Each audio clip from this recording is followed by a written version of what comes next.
All right, welcome inside the Fox 5 newsroom. Happy day before Thanksgiving. Hopefully audio is coming through loud and clear. I was having a couple problems with it earlier, so I had to restart some stuff. That's why we're about 10 minutes late, but that's okay. I'll go a little longer today. All right, guys, happy Wednesday here. Big travel day. Kids off school for the most part. Yesterday we hit 62 degrees here in Washington, and I saw more kids on the playground yesterday than I did since summertime when I was walking my dog. So I could tell that they were all out of school and they were all rocking and rolling, ready to go on Thanksgiving break here over the next few days. So good for them. Unfortunately for them, it's not going to be as warm today as it was yesterday. That's for sure. Let's do a live look at the Capitol because you can see the trees here. There you go. Trees are moving, and we're going to have gusts up and over 30 miles an hour from time to time later on this afternoon, just as this cold air we've been talking about for the last few days starts to rumble on through. Now, we know it's a pretty good travel day here in the D.C. region, so let's start off with just a look around. Again, I don't usually do traffic. That's Aaron's job. But generally speaking, compared to, say, yesterday afternoon traffic so far today, which is typically, seems like Wednesday was supposed to be like the busiest travel day, but for some reason this year it seemed to have shifted to Tuesday. Maybe more people got off Wednesday than years past, but according to AAA, it was yesterday was the busiest travel day, and today's not looking awful. Let's bring it up. Here's the traffic map on Fox 5 DC's site, and I mean it's got 95 south down through Northern Virginia is awful, but let's be honest, that's always awful. So, you know, business as usual there. It's backed up all the way to Fredericksburg. Around the Beltway, nothing major going on, it doesn't look like. Maybe crossing the American Legion Bridge, which is always bad anyway. I-270 spur, outer loop of I-495, which is probably just leftover rush hour traffic. I-95 north, which is wonderful to see since that's the way I go home. Looks like it's backed up between, say, 200 there, which is the ICC, and the exit I get off at, which is 216. So hooray, I'll be going home a different route today. I'm actually kind of glad I looked at that website. But other than that, it just seems like business as usual, nothing too extreme. Didn't see any major airport delays out there just yet, but I could be wrong. All right, let's move into the weather component of things. We'll make it nice and quick because, like I mentioned the other day, we're not dealing with a whole lot that's different here today. In the great wide world of weather, we're dealing with a lot of the same. We did have some rain overnight. Big picture here, area low pressure off the coastline, cold front right overhead, if not already east of us. In fact, it's probably already east of us across the eastern shore, coming and pushing that area low pressure out. So clouds have actually, for the most part, cleared the region. And again, you can see in the live shots we have around the region, like, for example, the... let's see what I got queued up here. How about the White House again? You can see the sun glimmering right there. You see that glare right in the center of the screen. The sun's coming off the White House pretty bright there. So skies are clearing, but look at the flag on top.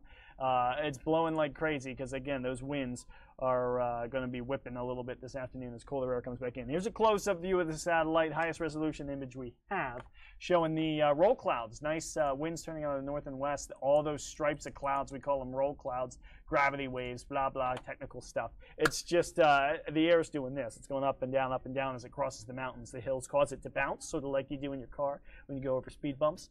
And that creates the clouds in these little roll kind of waves. So from time to time, a passing cloud this afternoon, but generally speaking, the drier air is working on down from the north and west. It's going to be here for the next several days. So we got a good amount of sunshine coming our way with very little threat for any sort of cold, any sort of rainfall coming our way. Maybe on Saturday, and I'll mention that in a minute, but that, for the most part, it looks dry. Here's what's coming in. Again, we were a little warmer than normal this morning compared to average. We should be starting the days off in the low 40s to upper 30s, and we started them out in the 50s this morning. So that's the red you see on the map over D.C. right there. This is tropical tidbits, by the way. Here comes the cold. We work our way into this afternoon, and evening temperatures will drop tonight, and then your day on Thursday, happy Thanksgiving Thursday around the region, is chilly, cold turkey, indoor day, but you know, it's sunny and bright, so if you want to go out and play, toss around the pigskin, you got it. You're going to be just fine in the afternoon weather-wise, but just know it will be on the colder side of things, dress warm.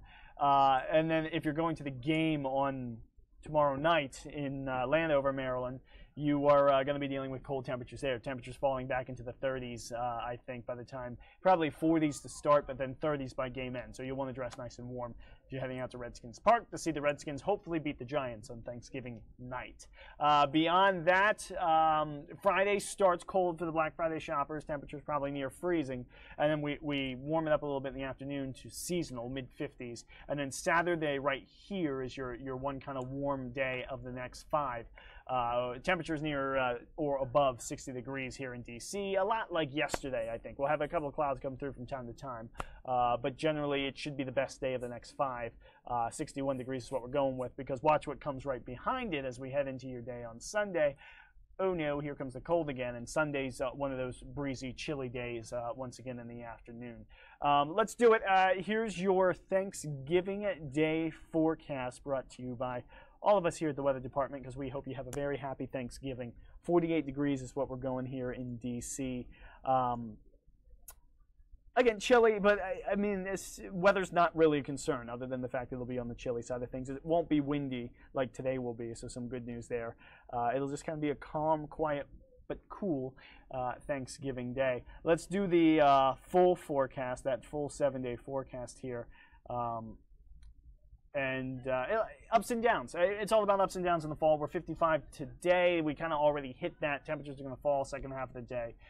48 degrees tomorrow's chilly, but then we go back up Friday, Saturday. Then we come back down Sunday, Monday. But then we go back up Tuesday, and by next Wednesday, Tucker and I were thinking maybe mid-60s by next Wednesday. But then we go back down again after that. So again, the roller coaster ride of fall kind of continues here. But know this, other than the morning showers we have, which are gone, there's no more rain throughout the rest of the day here in D.C. No rain on that 7-day. The one area that's a maybe, particularly if you live west of town out towards the Highlands, would be Saturday. And let me bring you back in here, and we'll do the models real quick, because I'm not really going on with anything. Happy Thanksgiving to you too, Nathaniel. See you in there. Not really has anything changed too much. That was this morning storm here in D.C. There we go. We're dry. We're chilly. We get a little warm on Saturday. And this particular model isn't showing anything getting, maybe a little bit there, late Saturday night and Sunday. We'll have that front swing through that'll cool us down during the day on Sunday. It could come with a shower out to the west. I don't think anything crosses the mountains into I-81, D.C., I-95 corridor kind of area. But if we were to squeeze out a sprinkle, it would be late Saturday night, Sunday morning. But just know the chances of that are 10% or less on each of those days. So no major concerns there. We stay quiet through next week, but we do get a nice warm-up heading into the day next Wednesday. Right now it looks like it'll peak, but we'll have to watch the position. If high pressure is too far off to the north and east here, we could get an onshore flow and cloud it up, and that could limit the warmth. But just know, if we happen to keep the mostly sunny conditions around for middle of next week, we could be dealing with temperatures nice and warm in the middle 60s. But then you see right there, we head into next Thursday, Friday, we'll have another front kind of swing through the region and snap us back into fall-like conditions as we head into the end of the week. We'll warm up after that. Back and forth, back and forth, back and forth. That's what we're doing. Do want to mention maybe extended range stuff. We mentioned in our winter weather outlook that we thought this winter would feature a lot of ups and downs in terms of, we kind of just are in a cool pattern, and we may be coming out of it. And as we start, or rather end a fall, meteorological winter starts December 1st, but actual the winter solstice and the official season of winter doesn't start until December 21st. So depending on how I look at it as early winter, you may look at it as late fall. However you want to look at it, we head into December, this feature called the Madden-Julian Oscillation, MJO, as we shorten it to be. And what you need to know about the MJO is it basically has to do with where thunderstorms and where rainfall activity is along the equatorial Pacific, between the Indian Ocean and the Pacific Ocean, because where the storms are. What's up, Kathy? Happy Thanksgiving. Of your turkey. I'm glad you like the turkey suit. You may see, well, you may not be up tomorrow, but I'm up at 5 a.m. We're doing the show from 5 to 6 tomorrow. And that turkey suit may make another appearance later on in the show. But I'm glad you liked it. All right, anyway. Looking ahead beyond this thing called the MJO, which is these precipitation patterns in the equatorial Indian Ocean and Atlantic, these areas of rainfall and thunderstorm activity, they are they indicate to us where air is rising and where air is sinking, and the rising and sinking air can have a big effect on the weather patterns across the globe. And here in the United States, it can oftentimes play a big role. And it's been kind of quiet. This center circle here, we measure it on this weird-looking graph, which has phases. Each of these numbers is what we call a phase of the MJO. And it's been neutral here for the past couple of weeks. We've kind of been hanging out in here. But models want to try and reawaken it out through phases 4 and then into 5 as we head into December. And I was just looking at this morning. This is a warm phase. This is a warm phase. This is a warm phase for the East Coast if the MJO happens to wheel around like this. I'm mostly focused on the red versus the blue here because the red's the European and it just tends to be better. So the blue, which kind of goes 4 and then neutral, I'm not really looking at. I'm looking more at the red, which is swinging through 5, 6, and 7. Don't really worry about what those means. Just know that 5's generally a warm leading pattern here in DC. 6 is a very warm pattern, so it gets the big W. 7's a little softer warm pattern, and then 8 starts to get cold again, 8, 1, and 2. So if the MJO wheels, as we like to call it, if it wheels all the way around here and goes through 4, 5, 6, 7, and goes into 8 and maybe 1 and 2, if we're super lucky, I guess, if you want some cold, we could do a warm kind of early December and get back into the cold mid to late December. We'll watch it, but you see, here's kind of another way to look at it. This is from Commodity Weather Group. There are 54 events of what we call negative glam. Don't worry about that. What that means, that's just kind of our atmospheric state. I don't want to go into that because that's complicated. But this phase 5 of the MJO, 54 events recorded in December, and they tend to lean, that's temperatures, tend to lean warm east, cold west. And the pattern that sets up with it is one where you get a nice trough kind of leaning into the west coast. And kind of the rule of thumb is if you're doing a trough out west, you're going to ridge out in the east, unless you're doing a big trough across both portions of the country. But right now, the general thinking is trough builds out to the west. We ridge here in the east, and even with really good blocking up towards up here, and I'm losing my color because it's red blending with red. So let me go black. Even with nice blocking up there, which is a sign of cold, and nice blocking across the Arctic, which is another sign of cold, these two features don't guarantee you cold. In fact, I believe it was 2001 I was looking at where we had nice blocks, but we just kind of ridged all across the eastern half of the country. They had a nice trough built out west with a sort of phase 5 look to things. So basically what I'm trying to say is, as we get into early December, and notice the date there, that's Thursday, December 7th, models want to try and do this, which is, by December standards, that's probably 50s for daytime highs when we should be doing 40s. So it's a little bit of a softer warm pattern, and we'll see if it can progress. We get into the real warmth across the middle of the country. If that progresses eastward, then as we get beyond the first week of December, December 6th, 7th, 8th, 9th, we could be looking at some halfway decent warm temperatures, and that means maybe some 60s going into December if this all plays out the way models seem to think. Now, it's way in the distance, and we get made fun of all the time for not being able to even get tomorrow right. So we'll watch it there and see if everything plays out the way the models seem to want to play it out.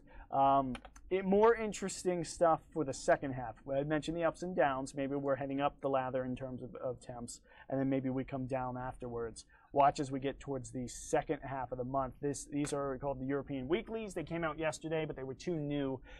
Again, this is paid. This is Storm Vista. It's all paid subscription site. So before I kind of put it out there, I need to let it sit for all the people that paid for it to be able to see it right when it came out. Just kind of the way I know a bunch of the guys at the company. I know how much it costs them, and I don't want to put out everything they allow me to show every single time. So, but I can show them today. Anyway, after a cool week this week, we start to kind of moderate. And this doesn't mean it's going to be warm every single day as we head through late November and early December. But it just kind of means the warmth will outweigh the cold, if that makes sense. So softer shots of cold and maybe some more days of sunshine and temperatures getting into the 50s and 60s as we head into early December. What's more interesting to me, and I'm fine with this, let it be warm the first half of December. When I want it cold, second half of December into Christmas, because that's when I want snow. And you need cold for snow, of course. And right now, I will tell you this. This is beyond. This is kind of an early look at Christmas. We call this in the weather world the holy trinity of blocking. You have a nice solid block up in Alaska. You have cross-polar cold blocking. That's the AO. And then you have a nice block here over Greenland. So you have the three big zones there. You have Alaska, you have the Arctic Circle, and you have Greenland all doing blocking, and that forces cold, boom, south. And that's exactly what this particular model is showing. If it happens to be right, that's a nice big cold trough all the way across the country. I'm a guy that likes to go back and look at the past and say, hey, when was the last time we saw a pattern like this in late December? Hello, 2009. 2009, if you were around in D.C. that year, I was 19. Second year of college. I'm trying to think if that was freshman or sophomore year. I think it was freshman year. Since I graduated high school in 08, so I was 08, 09. So that was sophomore year. Sophomore year of college for me. That year, 2009, late December. I mean, first look at the similarities. I mean, blocking all across the top, nice trough on the bottom. Blocking all across the top here, nice trough on the bottom. So similar pattern. And what did we have in December of 2009? Oh yeah, one of the biggest blizzard in December in DC history, and we had we had 2 feet of snow on the ground in some places for Christmas Day, because between the 19th and the 21st of December, we got a lot of snow. All those purple dots you see are areas that got over 20 inches of snow. On, I believe it was the 19th was when most of it fell here in the DC region. It was awesome. What's the problem though? Again, the pattern looks super similar, but the problem I of course have with it is that 2009 was a big time El Nino year. It was a moderate El Nino, which tends to do the best here for getting those big blizzards. And even though the pattern looks very similar patterns don't always spit out the same storms. And we are in a weak La Nina, which is far from the best thing for us in terms of getting any snow in here. But it's nice to see. We'll keep our fingers crossed, and if you're like me and you're hoping for a white Christmas, that's at least good to see. But another problem is that that's a month away, and this model likes to jump around a lot. So very cool to see today. If it can hold steady through the next month, I'll be all guns blazing for trying to get some snow in here for Christmas. But my gut feeling is that probably won't set up as well as it's showing here, and 10% of the time, I think, is what it is, that we have a white Christmas. And maybe the odds are slightly better than normal this year, but they're not great still. So if I'm a gambling man, I'm probably playing the odds on this one and saying it's still not looking great for Christmas unless what this model is showing is correct. And then we are looking great for a white Christmas. We'll watch it. I got a month here. And I'm definitely not predicting anything like that, although I will keep my fingers crossed and hope for the best. But I think that's a long shot. That's a long kind of connection. I just thought it was funny how the pattern kind of looks like 2009, even though we're in a La Nina, not an El Nino. All right, that's it for the weather component. I hope everybody has a happy Thanksgiving and enjoys it. I wanted to do, again, I don't always want to sit here and do long weather hits. So I wanted to do something a little different today. And, last week I talked about like 5 news stories that caught my eye that were just kind of silly fun. This week I want to do 5 little websites that caught my eye. I put the links in the description below, so you can hop on and click on the links if you want to at all. To explore these websites with me, but kind of 5 websites that over the past week, as I've explored the interwebs, I've come across that I thought were pretty cool. Some you may think are cool as well. I think one of them maybe is leaning on the lame side of things. It's cool for about 1 minute, and then after that it gets kind of lame pretty quick. So let's dive in together and take a look at these websites. Number 1 is I think, let's see what exactly it's called. I believe it's called YouTube GeoFind. And let me take my photo away so everybody can see there we go, YouTube GeoFind, which I think is cool because you can find YouTube videos based on where they were uploaded from. which I think is neat. So let's say, and this is centered on New York just by default, but let's say we're 20016 here, where our station is located here in DC.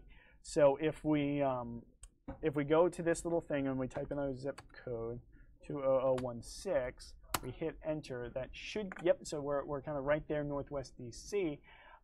And then if I want to search any videos by keywords, I can do it.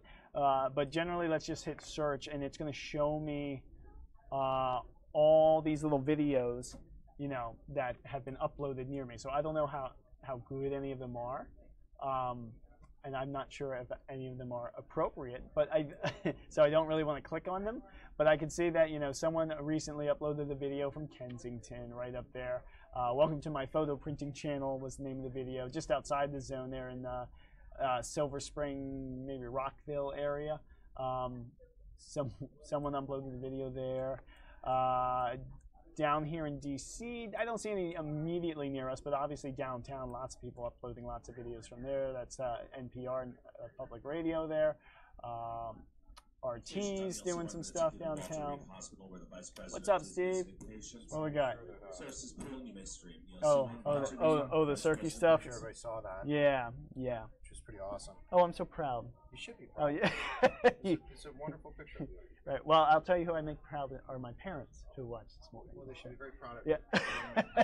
Happy Thanksgiving, Steve. Yep. Steve says Happy Thanksgiving, everybody. Are you not here tomorrow, Steve? No, okay. Well then, yes, very happy Thanksgiving. I'm here tomorrow. Steve's not. Lucky him. All right, so yeah, I did the turkey outfit thing this morning, like Kathy said there. Come on snow, she says. I know. Come on snow for Christmas would be awesome. So I just thought it was cool that you could like find YouTube videos that were uploaded locally and maybe you know, support your local uploaders and stuff like that. But I thought it was pretty cool. So that's website number 1, and in particular for me, who lives out in the burbs, it's interesting to see who in my neighborhood is uploading and what they're uploading.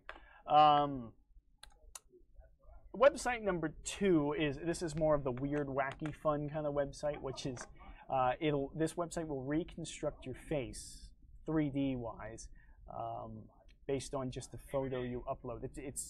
It's weird. It's weird fun. So let's upload just an image. Let's choose a file. I picked my profile pic from Fox here, and let's see if I can find it. I put it on the desktop, I believe. Let me sort by date here, just so. There it is. So here's my lovely photo. We're gonna upload it, and then you can like move it around, and it's weird. I don't know how else to put it. It's just weird looking fun. So they're processing the image now. All right, there we go. So let's see if it, oh, you know what? It didn't detect it.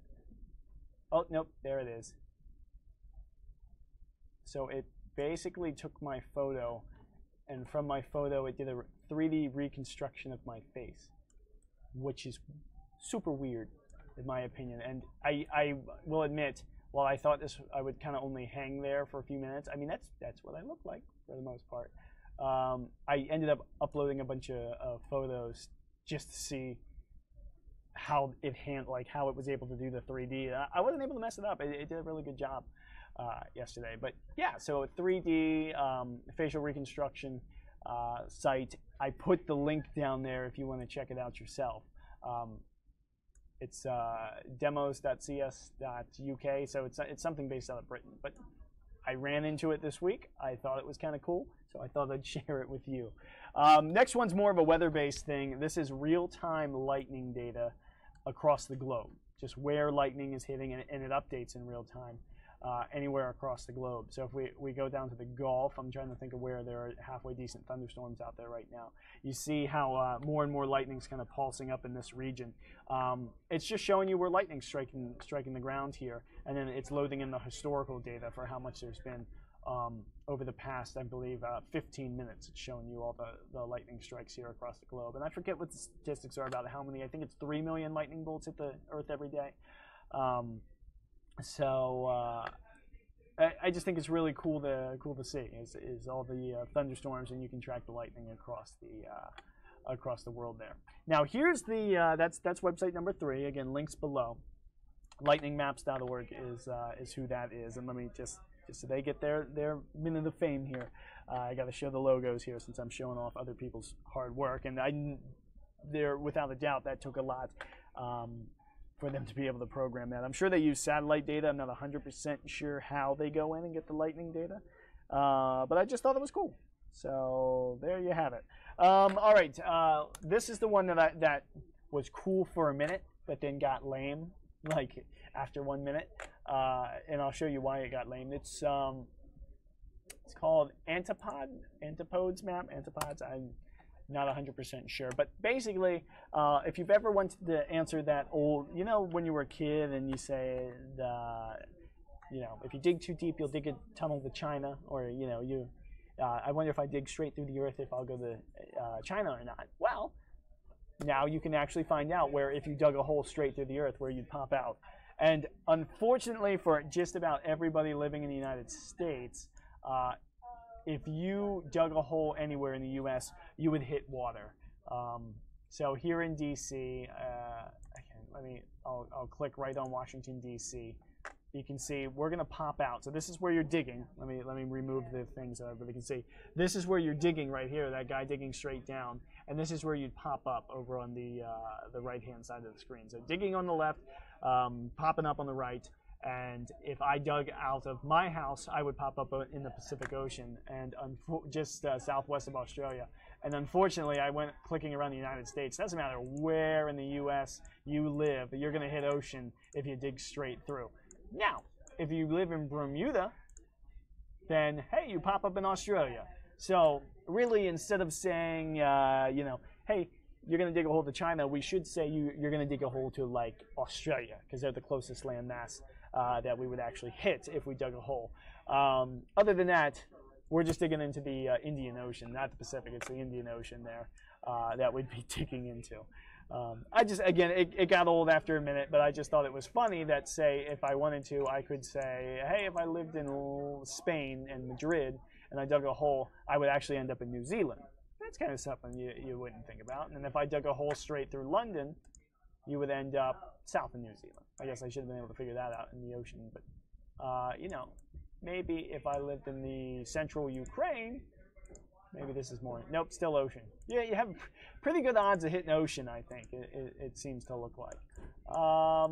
Maybe Africa. I wonder if I can move the Ethiopia. Nope, ocean, ocean, ocean. So your odds of hitting land seem to be pretty daggone low, because I'm hitting ocean everywhere I dig through. There we go. So if you dig through, now if you're in China and you dig a hole, you're going to hit South America. So how about that? Okay. See, hey, I mentioned it got old after a minute. Thanks, Aaron. I'm glad you like them. All right, last website I found that I thought was pretty cool. You know, the magic of flight and the miracle of modern aviation. Here are all the streams, and it's going to have to load again. Let me go ahead and click the enter button here, get it to reload. Not secure, of course, because most of these are kind of sites that people have used to they're sites that people have used to do class projects and stuff for. But this one shows you, it is a cool looking, that's for sure, coolest website look. But these are all the flight streams. These are like the typical flight paths of planes throughout the United States, across the oceans. It's like mapping all of the recent flights and like the average path that they like to take. And again, it's not live. It's not showing you live what the planes are doing, but it's basically showing you based on, I think it's a year's worth of data, where planes tend to travel, what their average path tends to be. So you can see like the Northeast and the connection to Europe, and you see they're doing a lot more flying in the western half of Europe than the eastern half. There's not a lot going on over China and Russia, at least these areas which are big and open and not a lot of people live there. But you can pick out the cities based on like the flight paths, and then look at western China there, or I'm sorry, eastern China there, the bigger cities with all the flight paths. So I just thought it was cool. You can kind of trace where people do their flying, and you know, if you're going to if you're flying to Europe or if you're flying city to city, you can get a rough idea of your average flight path. It's a little sensitive, like these little mouse clicks I'm doing are really sending the things kind of wonky, but I just thought it was really cool to see, you know, be able to trace the flight paths and everything, if you're into that kind of thing. Totally neat websites. That's all I got, guys. So check those out. I put the links in the description for you, just in case you want to check them out. Have a good time. Again, they're quick little. They're more interesting websites and things that are going to keep you occupied for hours on end. But again, it's just me trying to mix things up a little bit and do something other than weather. Try and find some cool stuff on the web to share with you guys, and try and find some, you know, maybe we'll do wacky news again next week and see if we can find some funny news stories out there that maybe we're not hitting on air because they just don't fit in with our newscast kind of thing. All right, guys, that's all I have. Let me leave you with one more kind of look at the Thanksgiving forecast here, since obviously weather is probably what I do best, weather and dancing and chicken suits. Very happy Thanksgiving to everybody out there. Kathy, Nathaniel, Aaron, I hope you guys have a great Thanksgiving. Thank you all for tuning in. And of course, if anybody else watches this later, I hope you and your family safe travels if you happen to be traveling anywhere. But if you're staying local or you have already reached your destination, very happy Thanksgiving to you and yours. I hope you have a great day. Stay warm out there. And if you're going to the Redskins game, same deal. Tomorrow night, make sure you're keeping warm there. Otherwise, you'll be shaking like the turkey from cold trying to stay warm. All right, guys, enjoy your Thanksgiving. I will bring you back inside. Molly's coming back here in just a couple minutes. She's going to have your news and all the latest headlines for you. Other than that, I'm signing off until, I believe, Fridays the next time we'll do a little video. If you're Black Friday shopping, by the way, make sure you dress warm, too, because it'll be cold Black Friday morning. Yeah, other than that, that's really all I got. Very happy Thanksgiving to you, and we'll see you on the other side, and then we'll count the run up to Christmas and see if we can't get any cold weather and snow going by the time we get to Christmas. All right, guys, that's all I got here. Leave you with a live look outside at the White House. Sunshine is taken over, and should be a very nice but windy day. It's cool to ourselves back in the Again, a couple more minutes here. Molly will be back with you. We'll give you the latest news headlines. And we'll get you through this day together. All right, guys, take care one more time. Happy Thanksgiving from all of us here at Fox 5. And we'll see you on Friday.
All right. Hey guys, Molly here. What is up? Thanks for joining us on the stream today. We're quickly transitioning into the news portion of our cast, guys. We got some fun shenanigans going on in the newsroom today. And like I mentioned from yesterday, pushing through to the holiday, which is tomorrow, which is really exciting. I'm a little bit still under the weather, so I got my kombucha, I got some snacks, and I'm ready to bring you guys the live news that we got. We're going to sit down in a little bit with Kevin McCarthy, who's reviewing some new movies, of course, for the holiday. Perfect time to go. Thanksgiving Day, why not? He'll be talking about what's coming out today in preparation for tomorrow. So that's coming up shortly when he can come over here. But for now, I'm going to jump over to this live feed that we have coming in of Vice President Pence. He's over at Walter Reed Hospital with some Thanksgiving, I believe, plan that he is involved with today. I'm going to find out some more on that. We're going to jump over to that video. And Kathy, Iran, good to see you guys, some of the regulars on the stream. Good morning, Kellex. How are you guys? You can tell I'm a little bit, my voice, my stuffiness. I was like, I'm either going to get better or I'm going to get worse overnight. And I'm pushing through. So I'm here for you guys. Thanks for hanging out. Let's go over to that stream and then we'll have Kevin join us in a little bit. When you get out of here, you get in touch with us, all right? Would it? Okay. Where's Get a Zach? card? Where's Zach hiding? Yeah. You give this hero a card. Yeah. Thank you. Take care. Very impressive. Thanksgiving, Michael. Happy Thanksgiving to you.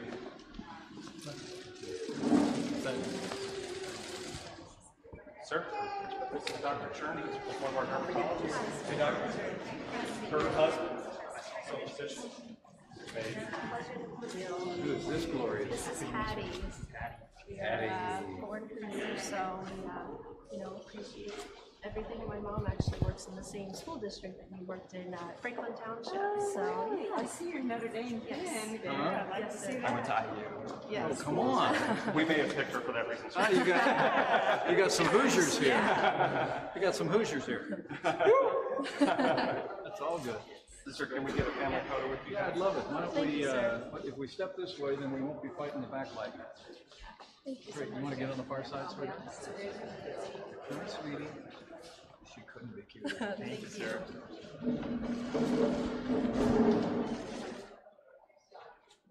Couldn't be cute. What school does your mom go to? Franklin Township. So she's, I think, at East, middle school, East.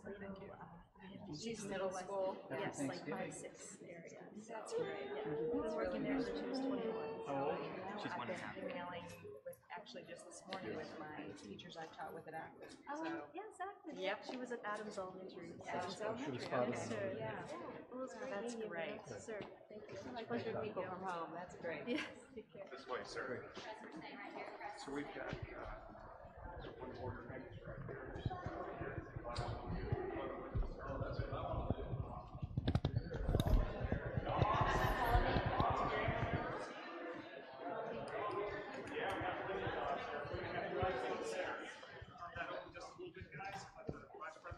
It's right in the center.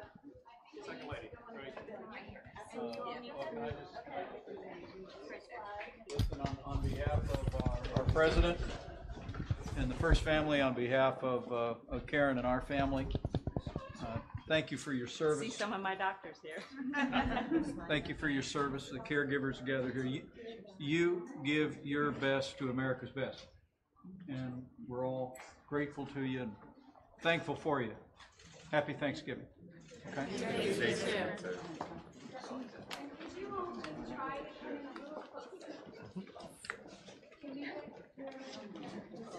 You can bring that dog over here if you want. Really? Sure, come on.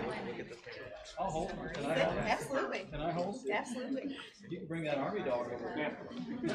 He was a little shy before. You want to hold the army dog? I'll hold him. Yeah, you'll hold. Takes him too. I got it. I got it. Sit. Huh? This is not an active grenade. He's on No, it. man. He's on it. Huh? I don't mean to leave Goldie out. Love it.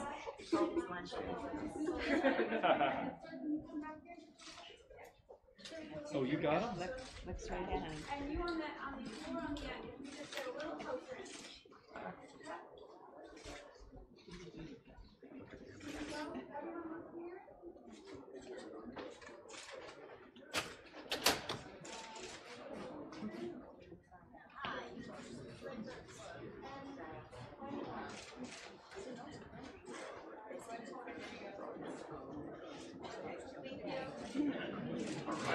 Keep up the great work, everybody. We appreciate all of you. We especially appreciate your families, the sacrifices you make, and Thank you.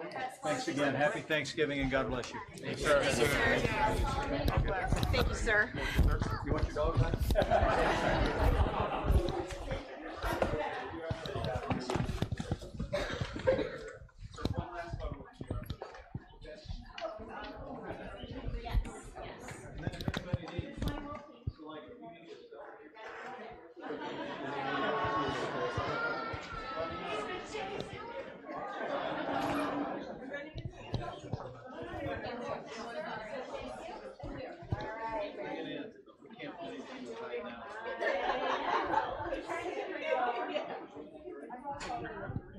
Great forum to.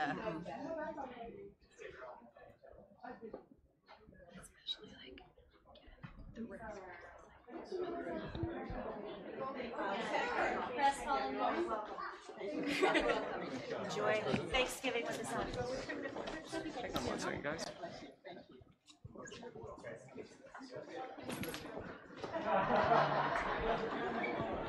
Hey, where are you guys? Going back, no, back out to the motorcade. Is it your car up front or no? Is it around? It's in the, yeah, it's in the. Thank you. Bye-bye. With all their little puppy names on there. Oh, how cute. Where'd you get that? One of the, I think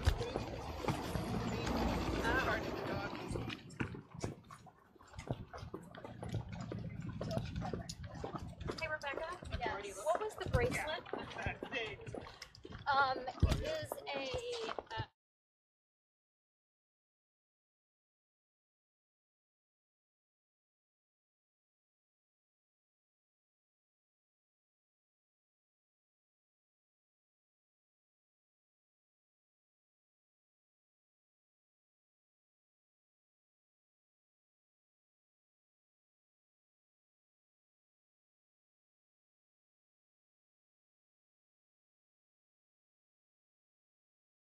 Hey guys, happy Thanksgiving. Thanks for joining us on the stream today and for being part of our channel as we roll into the holiday week, guys. Tomorrow's Thanksgiving, obviously.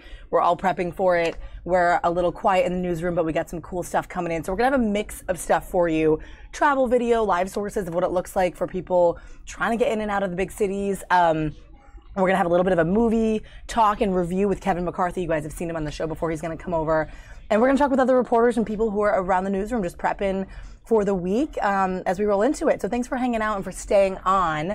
I'm going to set some stuff up and kind of see what comes through before we jump into more of those interviews for you. But we'll have a lot of exciting stuff for you. Also some health tips for some good swap outs for Thanksgiving food and meals, how to deal with Thanksgiving anxiety with the family, all that and more from one of our medical experts, Dr. Shilpi. She'll hopefully be joining us by Skype. So we're gonna have some cool stuff for you today. So hang out with us. Feel free to keep us, open on your stream as part of your tabs, whatever you want to do to just join us today on the stream. Like I said, we'll go in our normal hours, kind of midday through into the early afternoon, and just bring whatever is happening live. And right now we have a couple looks at, like I said, these airports amidst the travel. We have Atlanta Airport and, of course, Denver International Airport as they gear up for the busy travel day. So we're going to go there for now and then talk a little more movies with Kevin in just a little bit. All right, guys, stay with us. We'll be back in a second.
All right, guys, we're back, and I promised you Kevin McCarthy was going to stop by. Hey, good to see you guys. He's going to talk about these movies that are coming out today. Happy Thanksgiving to everybody. Yeah, Kev, I'm so glad you're here with us. No, thanks for having me. What's the best thing about this? Families love to go to see movies tomorrow. What are they going to see? Yeah, I mean, Disney, Pixar, obviously, they've found this balance in their movies where they make them for adults and for kids. There's always this interesting element where they treat the audience like they're smart, because there's a lot of kids movies out there where it's just a kids film and the adults are kind of just bored, or like the humor doesn't work for them. Disney and Pixar's Coco is just beyond belief. I mean, and that's what we're looking at here. Yeah, the emotions are beyond belief. The visuals are incredible. Lee Unkrich, who directed this movie, also did Toy Story 3. He's amazing. And I think the story here is you have a young kid named Miguel. He's 12 years old, and he loves music, and his whole family doesn't like music. They ban music in their household, and so he knows inside that he has a connection somehow to music, and he wants to be a part of it. So it takes place on Day of the Dead in Mexico. He ends up crossing over to the land of the dead through a magical guitar that he finds, and he's able to figure out that he has a connection to a mysterious and a very famous musician in Mexico.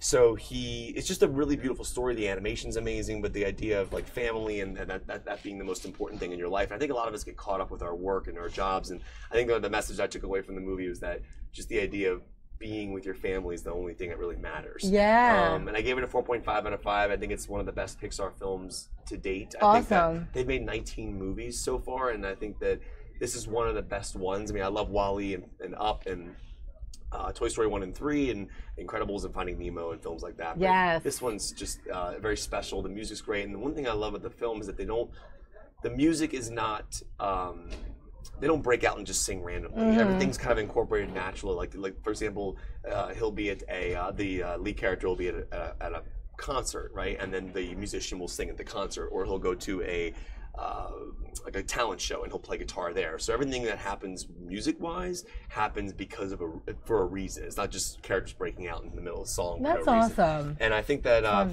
Frozen, by the way, I do want to mention that there's a Frozen short before the movie starts. It's a 20-minute Frozen short. If you've seen Frozen, obviously, I think a lot of people have. There's a 20-minute new short film that plays right before Coco starts. So get there on time. The trailers will run, I believe, for like 10-15 minutes, and then there'll be the Olaf Frozen Adventure, which is the 20-minute short. So it's definitely worth seeing. If you're a Frozen fan, I recommend it. That's a great little synopsis. So really quickly, the movie comes out today, and people are going to see it tomorrow. And Pixar has been. I mean, if you guys are a fan, let us know what you think too, because Pixar is sort of a big part of our lives and childhood. Yeah, I mean, it's been 22 years since the first Toy Story. We talked about this yesterday on the stream. How nuts is that? I remember seeing insane. Yeah, it blows my mind that came out 22 years ago. I remember seeing. Right. Still have my ticket for it. Oh, you do? You have a lot of them. I love it. T story on it. Yeah. Oh, so cool. Yeah. Well, who was the guy really quickly in the interview? We just showed a little clip of Kevin. And you were talking to a guy about this movie. His name is Jason Katz. He's the story supervisor for the film. He's been with Pixar for the whole time. I mean, he's been there since the first Toy Story. He's this guy. An incredible story supervisor. He was showing me some of his original drawings. I mean, when they make these animated movies, they actually have somebody that has to fully draw and animate the initial storyboards and the initial animations. They use computers still too, obviously, but back in the day with the animation, it was all hand drawn. Now with Pixar, I mean, I think Toy Story was the first fully computer generated feature animated film, and I think Pixar, they changed everything. So this gentleman, it was just explaining to me about how the difference of how he builds up the animation and becomes how you look at it on screen. Was that interesting to have him in studio? I mean, is he around here? No, he's from LA. Like Disney was touring him around. He showed me a presentation of his movie, and he had a laptop, and he kind of showed me just the process of making it. And they went to Mexico, and they interviewed a lot of people. A lot of the characters are based on real people, or a combination of certain people who live in Mexico. So it's very well done. And one thing he spoke on in the interview clip that you're watching here is just the idea of the film having a universal appeal. And the fact of the matter is that it takes place in Mexico, but it has a universal appeal to the whole world because of the idea of remembering the people who've passed on in life and wanting to reconnect with them somehow. Absolutely, and music obviously really bringing people together. Music is a big part of your life too. Did you love that kind of guitar music angle? Yeah, I've been playing guitar since I was 12, so I just love the animation of the guitar strings and it was interesting that he actually got the realism of what chords he was hitting with his fingers and what notes he was hitting. It's from what I can gather, the notes were pretty accurate. It was really well done. All right, and then lastly, quickly, a couple other things coming out today that you weren't as into, or you were? Yeah, Roman J. Israel Esquire. This is the new Denzel film. I keep forgetting there's a comma in the title. Oh, because comma Esquire. Yeah. But the film, Denzel's incredible. I mean, he's just one of those actors who transforms, becomes the character. Every little nuance of his performance is beyond belief. Every little detail that he put into it, the way he scratches his face, the way he walks, the way he smiles, the way he cries, the way he carries himself, the way he looks down. I don't know. There's something. I think this is an interesting character study. If someone wants to be an actor, you watch this movie. I don't think the story and or the other characters are as interesting or as extraordinary as Denzel is in the film, and this is a great example of a film where the performance is better than the overall movie. Okay. But he just blew me away. I mean, he That's is just awesome. unbelievable in the film, and I think he deserves a 5 out of 5, while I'd probably give the entire film overall a 3.5 out of 5. The filmmaker, he also did a movie called Nightcrawler, which was a really, really good film with Jake Gyllenhaal. If you haven't seen that, Dan Gilroy is a great director. That's awesome. Calix is saying he hasn't seen Pixar in a while, but hopes to like Coco. Reviews have been great. Yeah, I think people will be really impressed just with the animation of it. It's gorgeous, and the colors of it were so incredible. That looks great. I love your review this morning. So as always, guys, you can catch Kevin's reviews. First of all, you have a special tomorrow for Thanksgiving. Yeah, 10:30 p.m. tomorrow night on Fox. Yeah, if you're not local, though, you can watch. I'll put it on my online. Facebook page, and you can go to my Twitter, which is Kevin McCarthy TV. And lots of great films out right now. I mean, if you're looking for like an indie film, like 3 Billboards is playing around the country, Lady Bird, a bunch of movies, but there's lots of films out. Yeah, perfect, Kevin. Do you have any special plans for your Thanksgiving? Just gonna be with my wife and her family, and then I'm flying out to interview The Rock on this weekend. Awesome. Let's mention that. Jack Black and Kevin Hart. So I'm excited. And predecessing, I guess, his new movie, which is what again? Jumanji. Yes. Yeah, they did a recreation of this story that we saw with Robin Williams in the 90s. Yes. Yeah, I'm excited about it. It's not really a remake. It's actually a different take on it, so I'm excited about it. Really excited to see your review on that, guys. And you guys know Kevin from TV, or you know him from our website, so glad you were able to catch him. He's going to run off because he's only a few minutes. I appreciate it. Really good to see you, Molly. What are you doing for Thanksgiving? Yeah, I'm hanging around. I'm not traveling. I usually do, but I'm going to be with friends instead of family. I'm going to go to the Redskins game, too, so I'm excited. It's an 8:30 game? It's 8:30. It's late. Yeah, it's be fun. I heard that they were going to have turkey and food there, aren't they, at the game? I didn't know that, but I'm excited. Someone told me that they're going to actually have Thanksgiving dinners at the actual game, right? I know some people are feeding. Tickets were cheap, too. Yeah, tickets were cheap. I know Tailgate Ted, our guy, is feeding first responders. That's sort of a story in itself. I like Tailgate Ted. He's great. Nice guy, yeah. He's great. So I'm going to connect with him there. I'm going to jump on the field. I officially got my tickets. I'm going to be field side for like a couple hours, I guess, before the game, and then go up to my seats. So it'll be exciting to see FedEx Field again. I haven't been in like years. That's awesome. Well, have fun. I'll follow your Instagram. Yeah, I'll post some stuff. Yeah, I'll post some stuff for you guys too. So it's at my name, Molly Navola. Yep. Okay, cool. And there's Kevin's on your screen, guys. You guys know him. He's going to take off for Thanksgiving. Cool. Really good to see you. Happy Thanksgiving to you. I'll see you soon, okay? Yes. All right. Enjoy everybody. Have a great one. Thanks for having me on. Yeah, thanks, Kev. Thanks for stopping by. It's always great to have Kevin when he's here to chat movies because he is the know-all of all that stuff. And he's a musician on top of that, which is super cool. So thanks, guys, for hanging out, and thanks for all your comments. We're going to switch gears totally, guys, and go to something a little more serious. As you've heard, there have been allegations against Larry Nassar, who was a trainer in the gymnastics world, actually pretty close to my heart because I follow a lot of these gymnasts, it being a sort of a former part of my life in my past, and now lots of them, including Gabby from, you guys know her, award-winning gold medalist. He has pleaded guilty to molestation charges, and now they're having a trial about it. So we actually have a live camera looking at that, and we're going to go over there to give you more on that. I'm just trying to find some more information, but you've probably seen this in the news. Again, he's pleading guilty to a sex abuse scandal, essentially, for USA Women's Gymnastics. So let's go over to that camera and just see what we can get from that, and then we'll come back in to the studio. Thanks for hanging out with us, guys, today on this day before Thanksgiving. We'll have a lot more for you throughout the stream, just kind of mishmashing a bunch of news together and seeing what we got today. All right, over to this case. Looks like there is a young woman on the stand talking about these allegations. Stand alone. We had to fight with everything in us to be heard. We were not protected. We were not cared for, and we did not matter. And we still do not. So long as this is the case, MSU and USAG and USOC, so long as you are unable to acknowledge your past failures and the devastating consequences that those failures had for so many little girls, you will continue to be an unsafe place for children. We will never see a change in sexual assault until we change the culture that surrounds the abuser and that surrounds the victims. MSU and USAG and USOC, this needs to start with you. Thank you, Rachel. Our next speaker will be Kaylee Lorenz. Kaylee, you're 18? Yes. and is a survivor of Larry Nassar. Why don't we move the mics? Yeah. And her mother will speak after that. And this is the first time Kaylee's spoken publicly.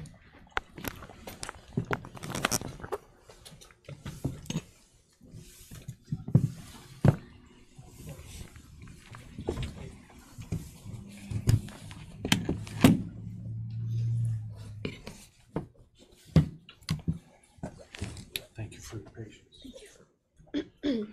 Kaylee, go ahead. Up until this moment, I have been known as Jane Doe E, and I no longer want to wear this mask. The reason that I decided to speak publicly is about my sexual assault by Larry Nassar. I am tired of being labeled as Jane Doe. This didn't happen to Jane Doe. This happened to me, Kaylee Lorenz, and I'm using today to start a new chapter in my life and move on. I was sexually assaulted by Larry Nassar shortly after my 13th birthday, and it was a dark secret until I put the pieces together last September. Even though I told my parents a little bit about it the day that it had happened, I didn't really realize the impact that it had on me until I finally reported it to Michigan State University Police and heard myself telling the story. As I try to put the pieces of my life together, I'm trying to understand how I was ever seen by Larry Nassar, since there had been so many reports made to different people at MSU and to USA Gymnastics. It makes me angry and upset that Michigan State didn't do a better job of protecting me. How could they let this happen to me and so many other young girls and women? Last year was my senior year of high school, and as it came time to decide on a college, my first choice was always Michigan State. I wanted to go there since I was a little girl, from watching Big Ten gymnastics and from hearing people say how great it was to go there. But how could I go to a university that betrayed me? I would always be reminded of the sexual assault that happened to me on their campus. This made such a difference in my life that I have changed my major to criminal justice so I can have a voice for those who are afraid to or can't speak up. I would like to thank Rachel for being brave enough to be the first voice of Larry Nassar's victims. Rachel would be the reason for me having the courage to sit here and speak today. Second, I would like to thank Michaela Maroney and Allie Raisman for putting people's judgments aside and telling their personal experiences with Larry Nassar. I feel that it has helped us get to where we are today. Justice for Larry Nassar's victims. Lastly, I want to thank my parents for being my support system and my shoulder to cry on through the hard days these last 14 months. I'm deciding today to try to put this behind me and to focus on creating change. I let Larry Nassar take over my life for too long. I'm hoping that me telling my story will encourage any young girl or woman to come forward, and it's never late to start healing. Thank you.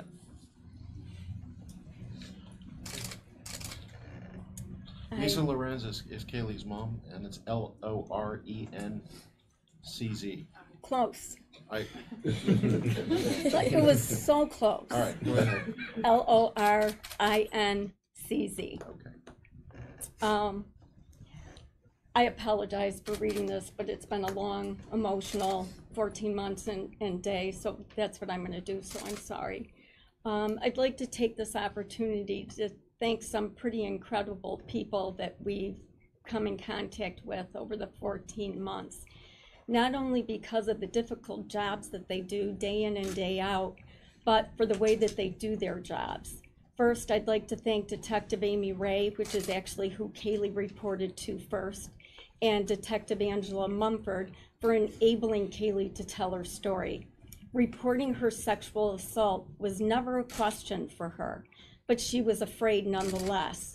These detectives made sure that they were always there for Kaylee at any point in time. Detective Mumford is one of the very few people with whom Kaylee will talk about the difficult times that she's had because of the assault by Larry Nassar. I'd also like to thank Assistant Attorney General Angie Povolitis and Assistant Attorney General Robin Liddell for their sensitivity, thoughtfulness, hard work, and dedication. I want to thank John Manley because he was the first person who would actually listen to me. I had tried to report and it went nowhere. He is also the only other person that Kaylee will talk to about what's happened to her. Kaylee entered our lives a little over 18 years ago, and I can remember rocking her and holding her tight, and I wondered what wonderful things life would have in store for her. What career path would she choose? What college would she go to? Who would she marry? How many kids would she have? Never once could I have imagined that her path would be forever altered in August of 2012. We put Kaylee in gymnastics at the age of 3 to develop her confidence and to prepare her athletically for whatever it is she might want to do later in life.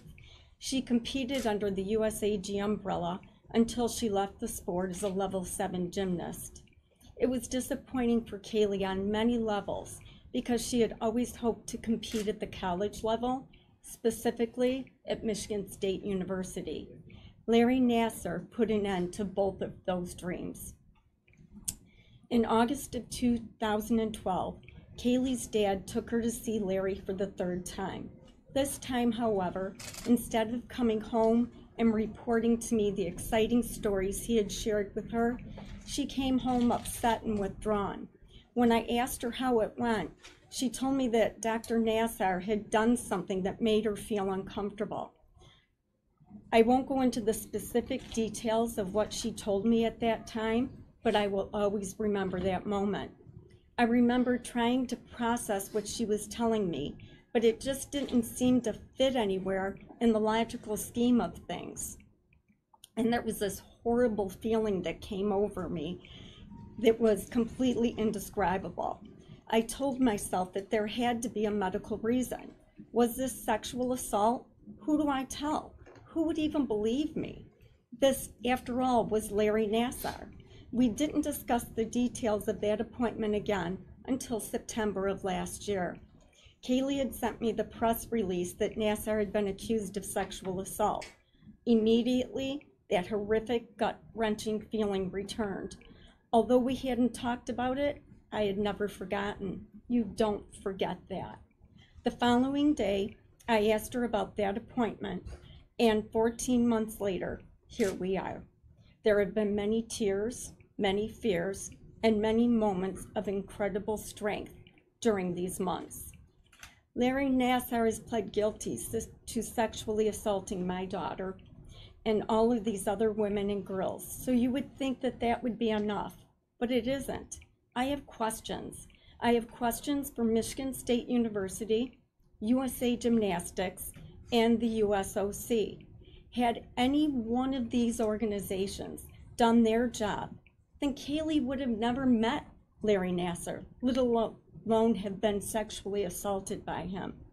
He would have been fired long before 2011 when Kaylee had her first appointment.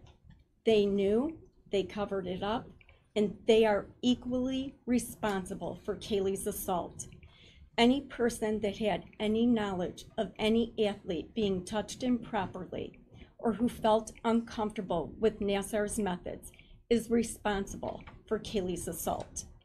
Michigan State University has a responsibility to put our children first and to hold those accountable who knew about the abuse and or those who covered up these assaults.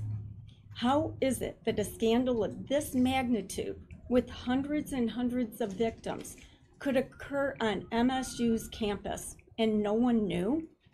Where are the consequences for the victims? Excuse me.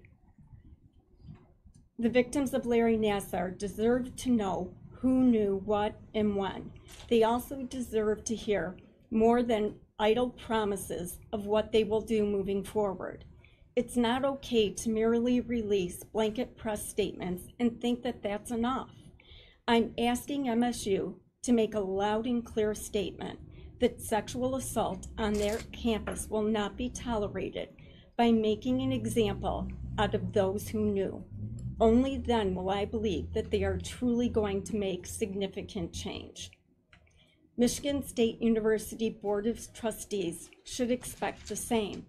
Who knows, August of 2012 was my daughter. The next one could be yours or theirs. If we don't demand change and accountability, then we are just part of the problem. I'm wondering what's going to happen to ensure that those who don't report run a risk greater than money. Jail time? Senator Feinstein out of California is leading the charge for change, but what about our senators? For months, I have been trying to reach out to Senator Stabenow with no success. Within the past 2 weeks, I actually called and left messages for both Senator Stabenow and Senator Peters, detailed messages, and asked them to join me in promoting change and demanding accountability. I have yet to hear from either one of them. I started off by thanking some amazing people.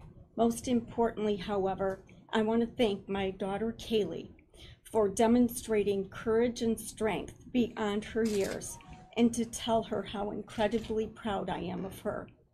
Living through this nightmare was bad enough, but when you make the decision to report, you have no idea exactly what's ahead of you. Kaylee had to relive the details of her assault over and over again. Not only did she have to keep retelling her story, but with every article or press release, it was like she was being assaulted over and over again. We had some very difficult days, and I always told Kaylee that she could change her mind at any time, but she was determined to see justice and to have a voice. Reporting is incredibly difficult because our justice system just does not do enough to protect our young victims. I was appalled that the court was not closed in Ingham County for the pretrial hearings. I was even more disheartened that the defense attorney thought it was okay to try to intimidate my daughter by disclosing personal details about her that would make it easy for those in the gymnastics world or in our own community to be able to identify her. This, however, backfired, and Kaylee's resilience took over. There needs to be change, significant change, so that minor victims are comfortable reporting, and that those who fail to report or cover up abuse pay the ultimate price. Only then will we see real change. I invite Senators Stabenow and Peters to join me in this endeavor. Together, we can make it difficult for institutions like Michigan State University and USA Gymnastics to use money and power to squash the voices of these young victims. Kaylee no longer allows me to rack her, and I no longer wonder about where she will go to school. She's found a little college in Southwest Michigan that's the perfect place for her to spend 3.5 more years, and I'm excited to take that journey with her. I now know the beginning of her journey, and the future looks bright because she is one incredible young woman, and I am so proud to be her mom. Thank you, Lisa. Okay, we'll now take questions for both the lawyers and the victims. Can we move the mics? Sure.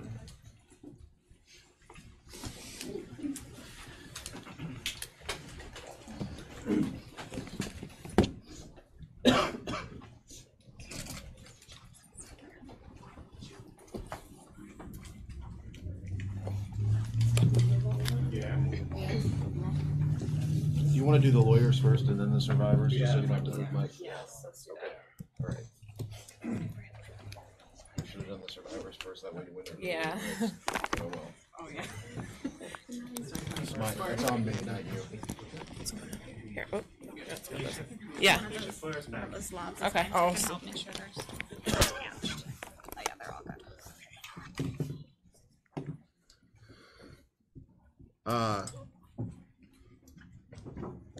Okay. Any questions of the attorneys? Yeah, let me start with, if you don't mind, Mr. Manley. You refer to this internal investigation that they haven't released. Have you started your litigation? Are you able to get that through discovery at some point? So at this point, there's a stay on the litigation until December, but they've already said publicly that they believe that's attorney-client privilege material. So absent them releasing it, it probably won't be. The same lawyers who are litigating the case for Michigan State, which is Skadden Arps, Slate & Floam, out of Chicago, are the same lawyers that did the investigation. So, you know, when you're in litigation and you hire a lawyer to defend you, and then you hire that lawyer to investigate you, we all know what the result is. But the fact that they won't disclose it, in my experience, tells you a lot. You know, the only way this Sexual assault of children is always a crime done in secret. It flourishes in secrecy. Institutions that have this problem have a culture of secrecy. And clearly Michigan State has a culture of secrecy, and they don't get it. You know, if you want to stop this, come clean. Fix what happened, get rid of those who did it, and move forward. And instead, what you're getting is stonewalling. That is not acceptable. It's not acceptable for one victim, let alone hundreds. Next question. You've mentioned a desire to have some sort of independent entity investigate the university. Darryl, please. Hey guys, I know we're dealing with a pretty serious subject here as we track this, what looks like to be sort of a hearing. We're hearing from some of the victims and the lawyers for Dr. Larry Nassar, who has been involved with USA Gymnastics for a long time. I had earlier a tweet from Allie Reisman, one of the gold medalists from the USA Gymnastics team a few years ago, and she was one of the first to kind of speak out about the abuse and the charges that we've now seen the doctor admit to. She was saying in her tweet that he's not even a doctor, he's a monster, he's very disgusting, I'm very disappointed, he doesn't even deserve to be called a doctor. Now this is all happening, this is in Lansing, Michigan, so where a lot of the accusations sort of incipiated. This is on the campus of Michigan State University. So that's what we're looking at right now. I know it's kind of a serious topic, but I want to also answer some of your comments here. Kellex, you were saying that you've only seen Titanic once. Turns out it's getting a re-release, guys, in its 20th year. 2017 marks 20 years of Titanic being released. So Kevin actually was telling us last week that there's going to be a special re-release for that in theaters this year for Titanic. So good looking out and good comments on that, guys. Let us know what else you think and what you're doing for Thanksgiving. We'll have more chatter with you guys in a little bit. And when we switch up kind of the topics, we'll chat a little more about sports and whatever else is going on for the holiday. All right, we're going to check back into this newser in Michigan.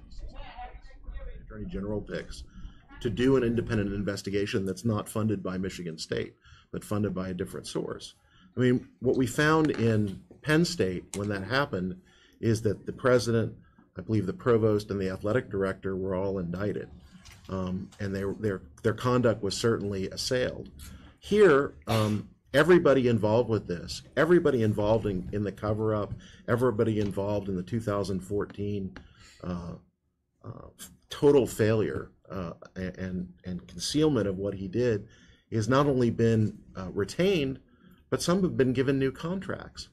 And that's important not only because it's wrong and it's morally wrong and it's just poor leadership on behalf of the president of the university, but what message does that send to other people who would cover up abuse at Michigan State? It sends the message that if you play ball and you put the institution first rather than the victim, we're going to protect you.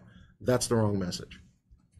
Are there any other specific people at MSU you have concerns about? We've heard Larry Nassar, we've heard Kathy Plagas, we've heard Dean Strample, we've heard Luanna Simon.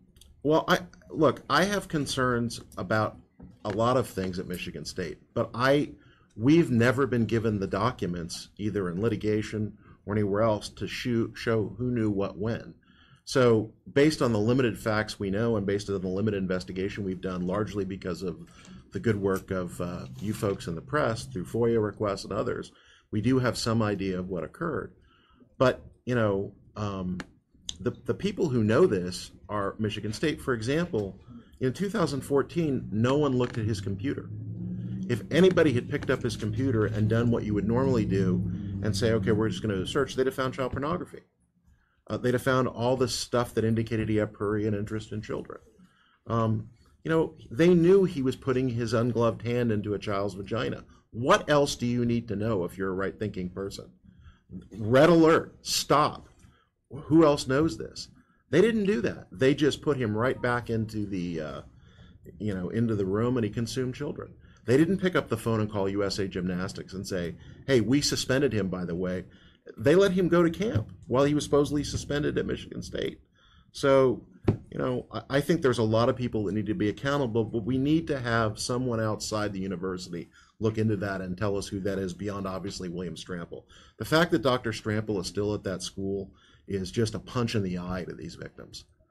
How do you explain that to somebody, the parent of a child who's molested after 2014? It's inexplicable. How do you justify it? I mean, he knew he was violating their own protocol. Their own protocol said you must use a gloved hand. You know, it's a mucous membrane. It doesn't take a rocket scientist to figure it out.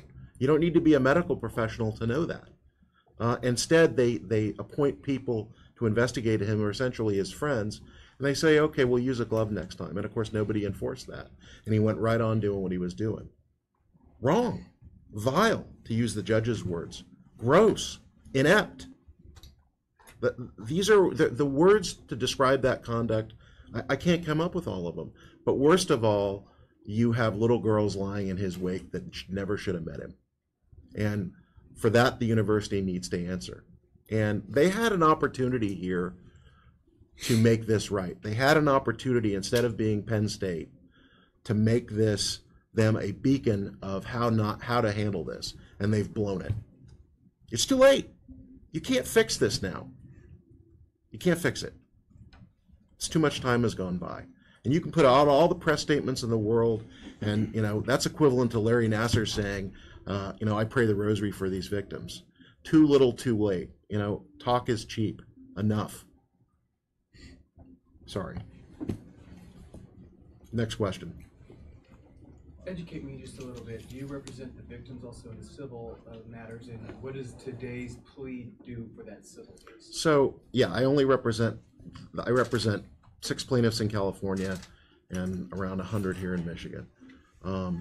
So what the two pleas do is establish, the child pornography plea established essentially that he had a sexual interest in children. This plea today unequivocally states that he did what he's accused of doing. And he pleads to it in a number of cases. Those pleas are admissible. He also waived any defense he had that this was a legitimate medical procedure. Frankly, the USA Gymnastics, and to a lesser extent Michigan State, has sort of implied and never made the statement that this was not an appropriate medical procedure.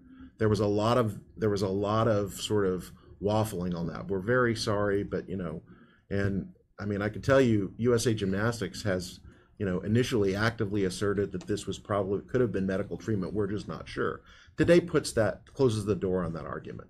And it says it was sexual assault. It is sexual assault. It always was sexual assault. This was not medical treatment. It was never medical treatment, and he admits it.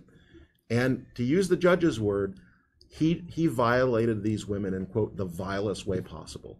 So, I mean, and the defendants have a choice in this case. And they have a choice to accept responsibility and accountability and make change and make this right, or they can go the way of the Catholic bishops and fight and fight and fight and see their institutions destroyed.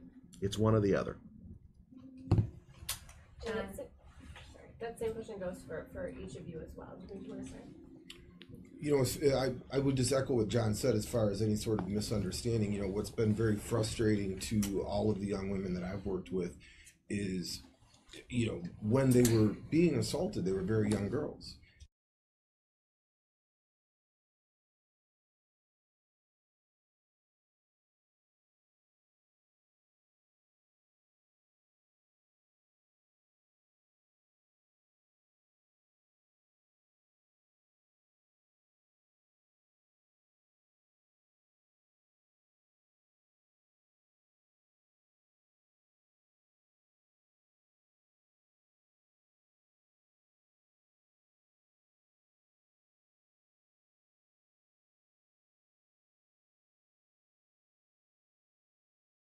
Right.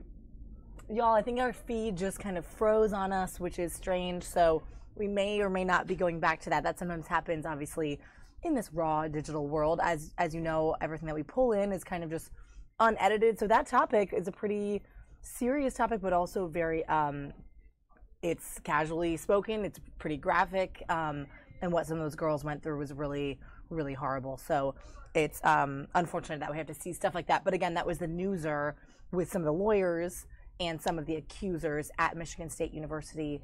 And some of the accusers include gold-winning, of course, gymnastic athletes, Allie Reisman, Gabby Douglas, et cetera, et cetera. Michaela Maroney has spoken about it. So lots of people talking about this doctor who has now pleaded guilty in these sex charges.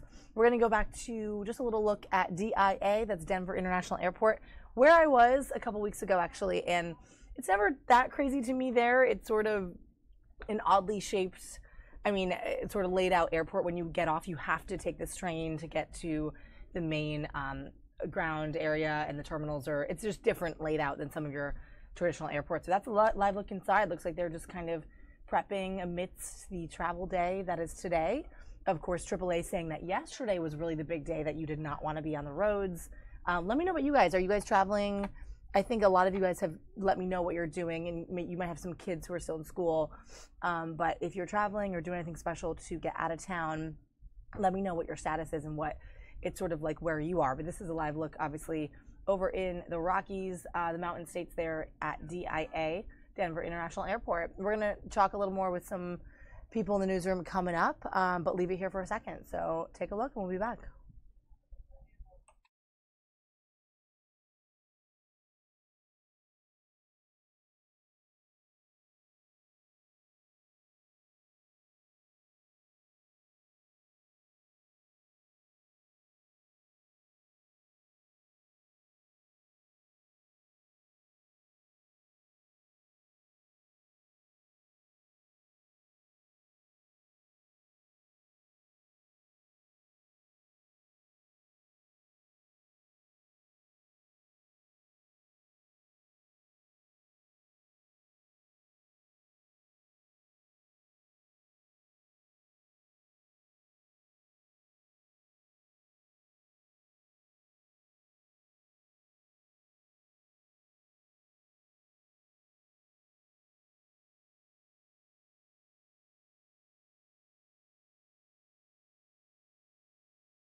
All right, guys, so we are back in the studio here, and we're going to switch gears a little bit and talk a little bit in our medical segment with one of our favorite medical experts who joins us a lot on Fox 5, and she is here with us via Skype. So I'm going to pull her up and make sure she can hear me for a second. 1 second. Let's get a split screen. There it is. Dr. Shilpi, can you hear me and us? Yeah. Awesome. Can you hear me? Yes, I can. Thanks so much for joining us cool. today. Thanks. So problem. we were talking about, I'm a little under the weather, so you can probably hear that I'm even a little sick from this weather, but let's talk health tips and tricks for this Thanksgiving holiday. What should we talk about first? For sure. So, sorry, I'm in the same boat. Actually, Yeah. I have horrible allergies. So I don't know if any of you guys have really bad allergies. We're actually going to talk a little bit about that this coming week, but the winter allergies are crazy. But in terms of Thanksgiving, you know, it can be kind of a landmine in terms of health. And so just a couple of tips. So the biggest thing I would always tell people is kind of see what you can sub out. If you're going to be the one cooking, there's a lot of small things you can do to kind of substitute that really high fat rich content, but you won't sacrifice the taste. So things like, let's say a recipe calls for a cup of butter. What you can do is take about a third of that and substitute with either Greek yogurt or 2% or even non-fat milk. That's going to be a good swap for you there. You know, we talked a little bit about like mashed potatoes, for example. People make it with a lot of butter and cream cheese and a whole bunch of things that I really didn't even know go into mashed potatoes. So kind of shows you how much I cook. But, you know, for that, same deal. You can put in about 1 or 2 big teaspoons of Greek yogurt. That's going to help you get that same creamy texture, but without all the butter, and you get added protein. So that's really helpful there. Green bean casserole, that's a big one. People add in milk and a lot of cheese into that, so subbing out some of that, or just doing a stir fry of green beans with like the olive oil spray. And what makes it really tasty, I think, is if you add on things like crispy onions that are low cal and still give you that good flavor and crunch without all of that fat. Yeah, and these are awesome tips, of course, for cooking and when you're preparing something awesome to bring to someone's house. What about people who are maybe going to a big family affair or an event or going to someone's house? Like, how do we navigate, and that's just me tomorrow, how do we navigate just keeping it pretty clean and relatively healthy? So my first tip is don't peak too soon, okay? Just survey everything that's there. You know, don't just feel like, oh my gosh, I see the mashed potatoes or like I see that stuffing, I'm going to go right for it. Just see what else is there, including the dessert. Sometimes they'll put the desserts out right away. Just check what's there. And then I say, if you're the type like, okay, I want to get a little bit of everything, get a really small serving. So like, you know, make a circle with your pointer finger and thumb, you know, and that amount of just that little bit, get that much for your first go around, because that is equivalent to about a third or even less of a portion. And so if you get that much of everything, if there's stuff that you don't end up liking, you can taste it without being like, oh my gosh, it's on my plate, I need to finish it. Awesome. We just have one viewer, Iran. You just said cream cheese and mashed potatoes. Yes, please. So he's liking that one. Yeah, that's a good substitute. So just put a little less. It's okay. You don't have to cut it completely out. Just put a little bit less. Right, a little bit less. I liked your advice about the actual physical, how much to go around the appetizer plate or the appetizer table with, because you can fill up, right, on all those carbs and things, bread. Yeah, or you're like, oh my gosh, I really liked a lot of people like the stuffing, or the people will make the cranberry, I think it's cranberry jam. Right. We're talking about a healthier version with much less sugar is cranberry relish. Okay. You can make that on the stove. You boil up the cranberries, and it's like that tart flavor, so not everything is super sweet or super salty. It's a good mix. Right. But if you have that, you just need a very little bit. You don't need like a whole dollop full in your plate, because then you end up eating that and you're like, oh, well, why did I eat all those calories when I could have saved room for dessert? Yeah, I'm really personally interested in, because I've been watching this kind of for the last few years, and I know it pervades a lot of things now, especially meat, is sodium. Aren't these turkeys like dipped in saline and just sort of drenched in it for X period of time just for the taste and the moisture? What should we note about sodium for Thanksgiving? So in general, the sodium content for you consuming tomorrow is going to be super high. So oh gosh, here's what you guys are going to do to combat that. Okay, in the morning when you wake up, I want you to drink at least a liter of water. Okay. and that will automatically hydrate you, help you to, flush out some of that salt anyways. But then after that, I also would recommend that you guys will make sure throughout your meal you're having water, and then you also want to avoid the big sodium bombs. So those are the things like gravy. You want to just use a very little bit of gravy, because that's going to be where a lot of your salt content lies. Okay. And then in the turkey itself, if you peel off the skin, that will cut your sodium in at least 1/3 of the sodium content. Wow. So the skin it's not even, because I was thinking that whole bird is just like dipped in whatever it is, and it's throughout the whole meat. So in general, the turkey is just drenched. Because how people will inject it with different oils, things like that. Even though it is within the turkey itself, a lot of that sort of cooking oil and a lot of some of the flavor and the juice gets trapped in the skin. So if you can peel off the skin, you're getting rid of the fat, you're getting rid of a lot of the sodium, and it's a lot healthier that way. Okay, and so I know we mentioned the portion sizes and kind of how to navigate the tables as we walk into whatever party. Did we talk a lot about sweets? I mean, the pies, you gave some substitutes, but dessert table is tricky, right? Because we all want that at the end.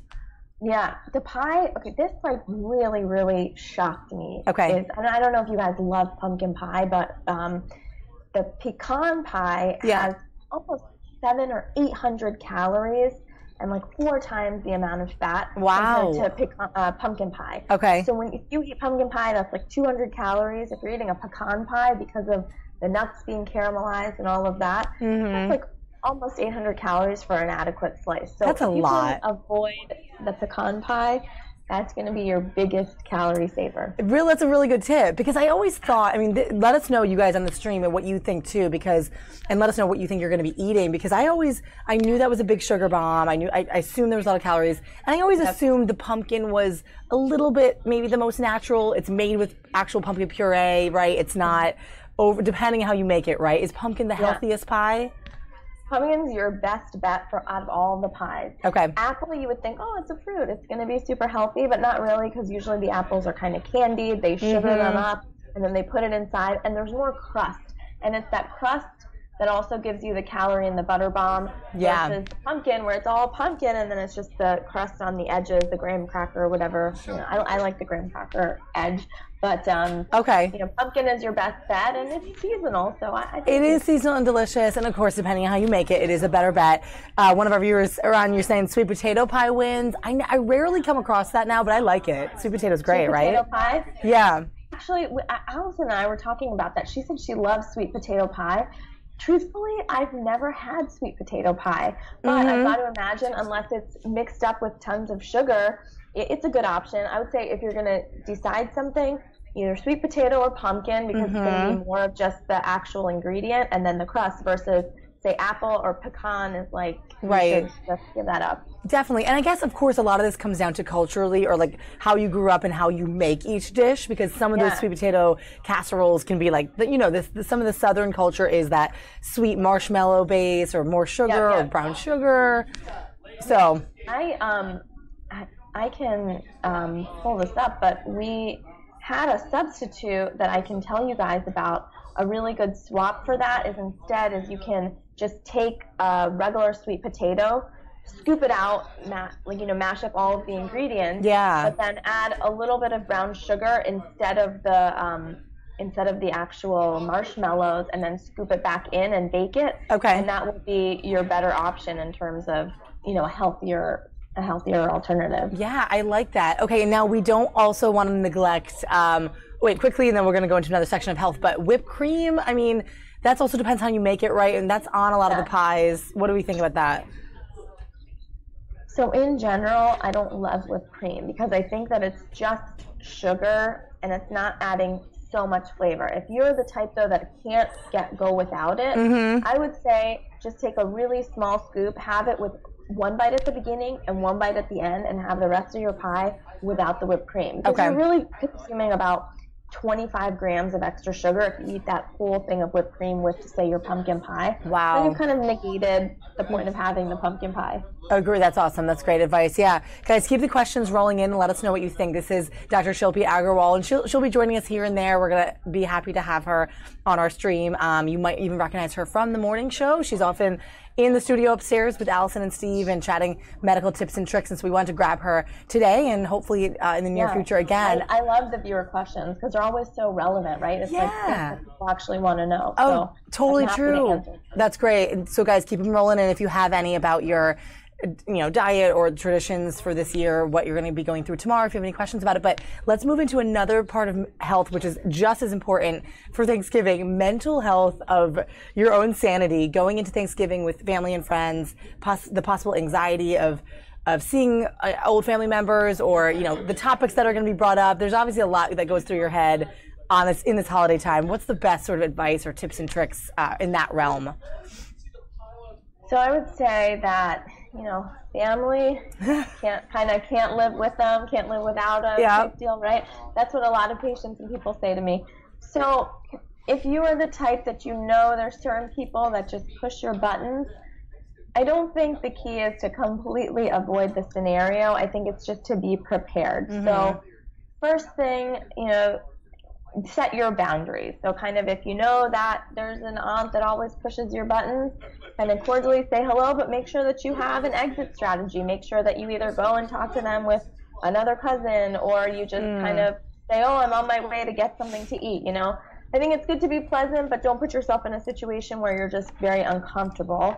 The second thing, there's a lot of alcohol flowing sometimes at, family gatherings, especially Thanksgiving, and we're getting into the other holidays. Yeah. Be careful about your alcohol intake. Switch off one drink, one water, or one, I like the sparkling water. It's kind of like my in-between Me too. drinks. Yeah, so that, and then you don't feel like, oh, I'm just drinking water, I'm not, festive.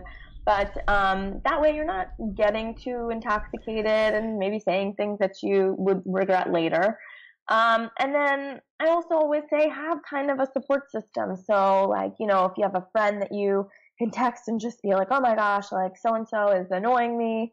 I have a friend, like I won't name her name, but she lives on the West Coast, and she and I are always texting each other, like, she'll say, oh my gosh, this and this happened, and I'll say, okay, breathe, like it's okay. So just having someone that maybe not in this situation, but you have as a support system, either, we use technology, so might as well use it to your benefit. Yeah.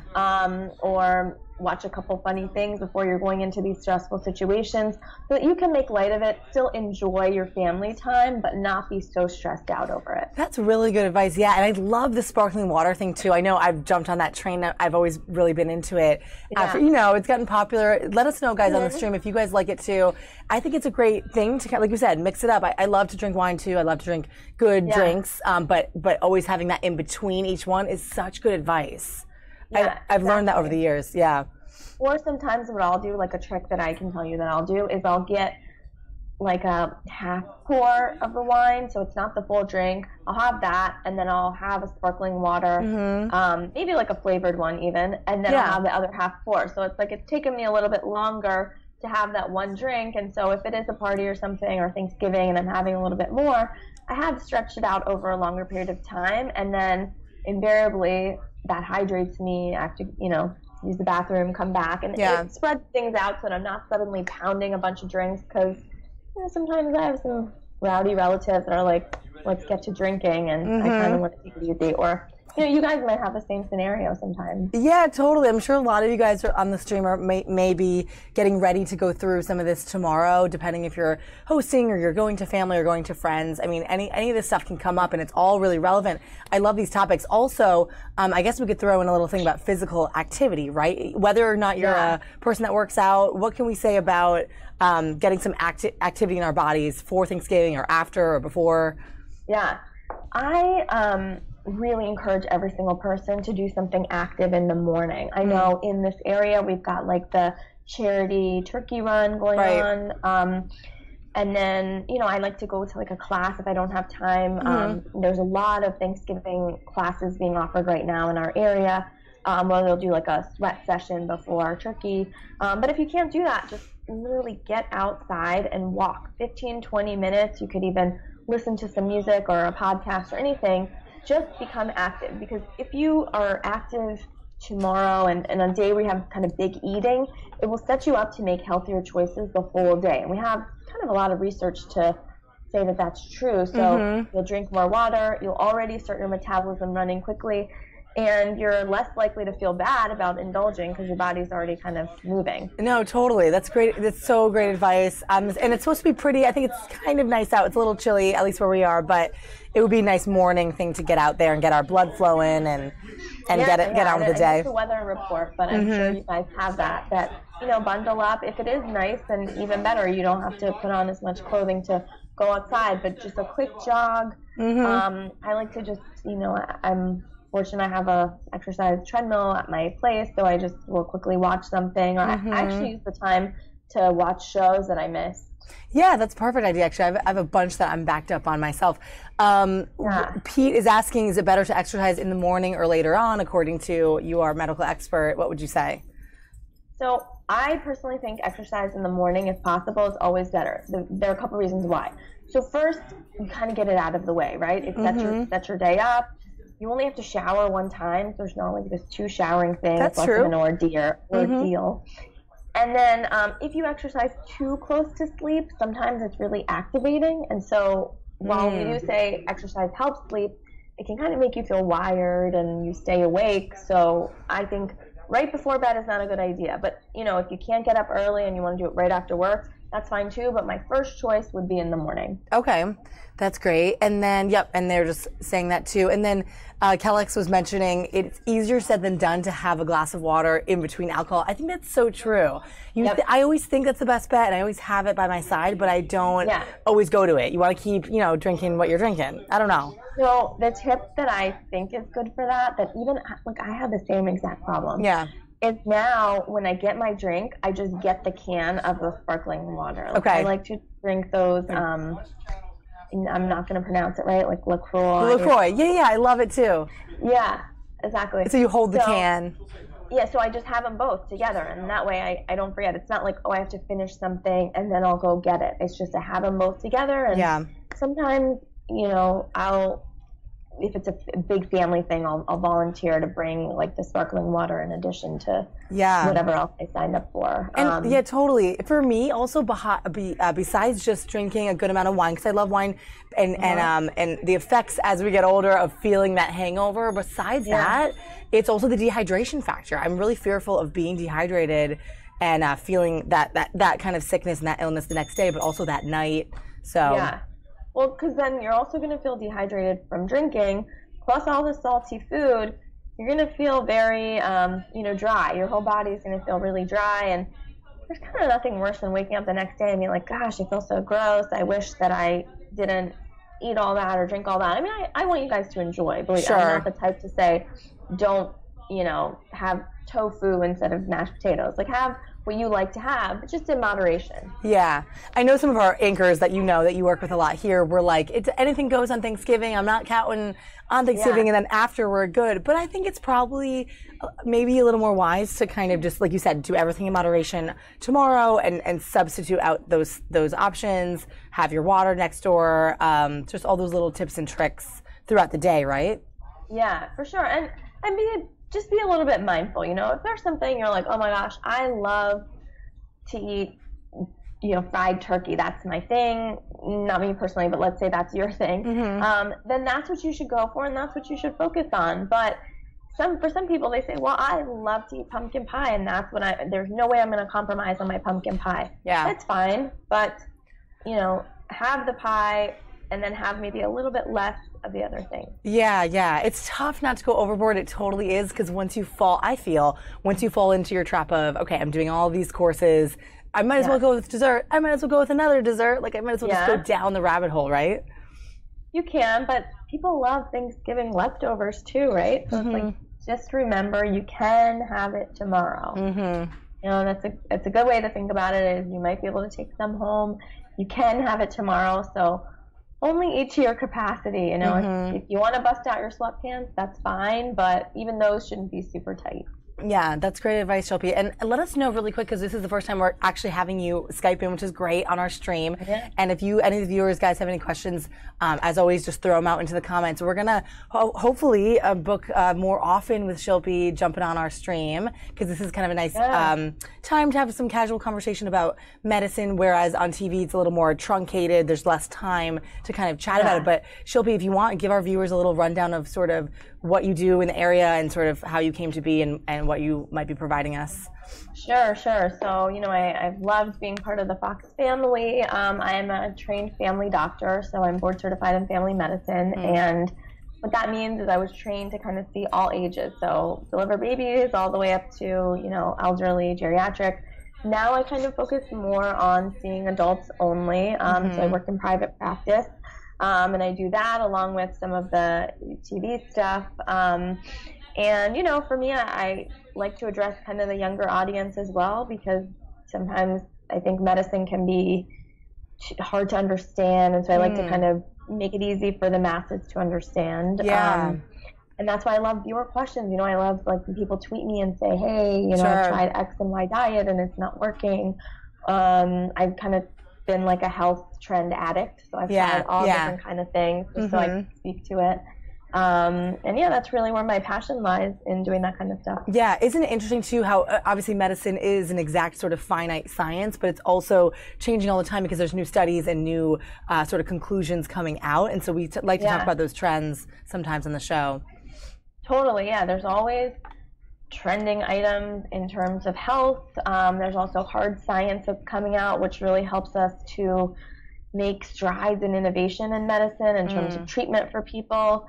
You got to always remember that, medicine is a science, but there's a bit of an art to it too, and that every patient is really different. Like what works for you, Molly, might not work for some of our viewers that are streaming in right now. They might all have said, I cut calories in this way, and that didn't really help me. But once I started focusing on macros like protein or carbs, that's what really helped me. So I think each case is individualized, and when it comes to health, I think the best thing to do is kind of what you can stick with, and that's why I kind of like to offer a lot of different options, and we talk about many different health topics on our Monday morning segment, just to get to reach everybody and to let people know what's out there and what's new.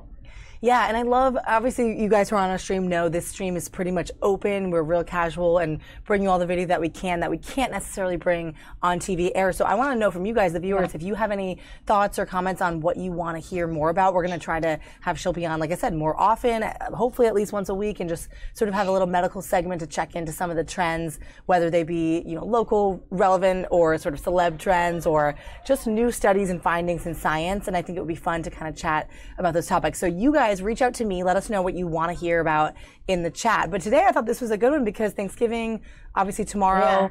To recap, what are the best tips for tomorrow? Eat in small amounts to start. In moderation. Make sure you stay hydrated. If you're traveling, so I forgot to mention this, Molly, if you're traveling, so I want you guys to make sure that you're packing some good snacks with you if you are traveling. I like to pack nuts. I like to sometimes pack like a little bit of chocolate.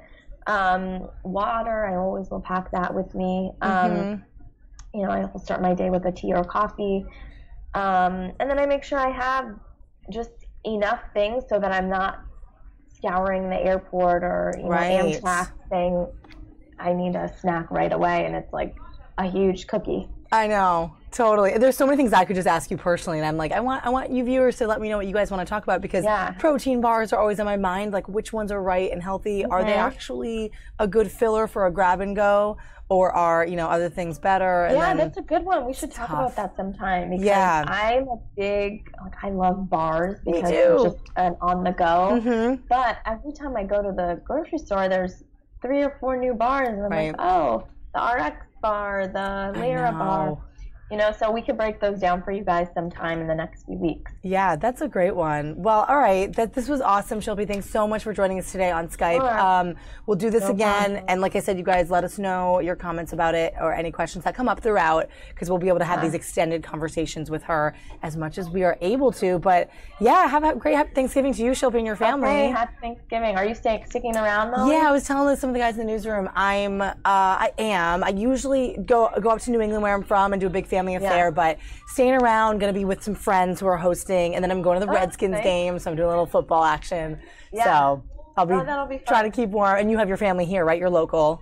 Yeah, exactly. We're Mhm. actually going, my whole husband's side family, we're going to like a ski place, and we're all Cool. meeting there. So that'll be fun. I don't know if there's any snow. Yeah, I wonder. Do you guys Maybe. know if there's snow, like in those ski resorts? I wonder. But, you know, I have 2 little kids, so it'll be good to take them, and they love cousins. So Yeah, that's great. Oh, I'm so excited to check in with you again, Shelby. This was All awesome. right, guys. Yeah, All I right. hope you guys enjoyed, and then feel free to tweet me or go to Molly, and I'll help answer your health questions. Yeah, that's great. Shelby, you guys see her name at the bottom of the screen, and we'll get her handle for you as well. She'll be here at Fox 5 for the morning hits, and then also on our stream as often as we can get her.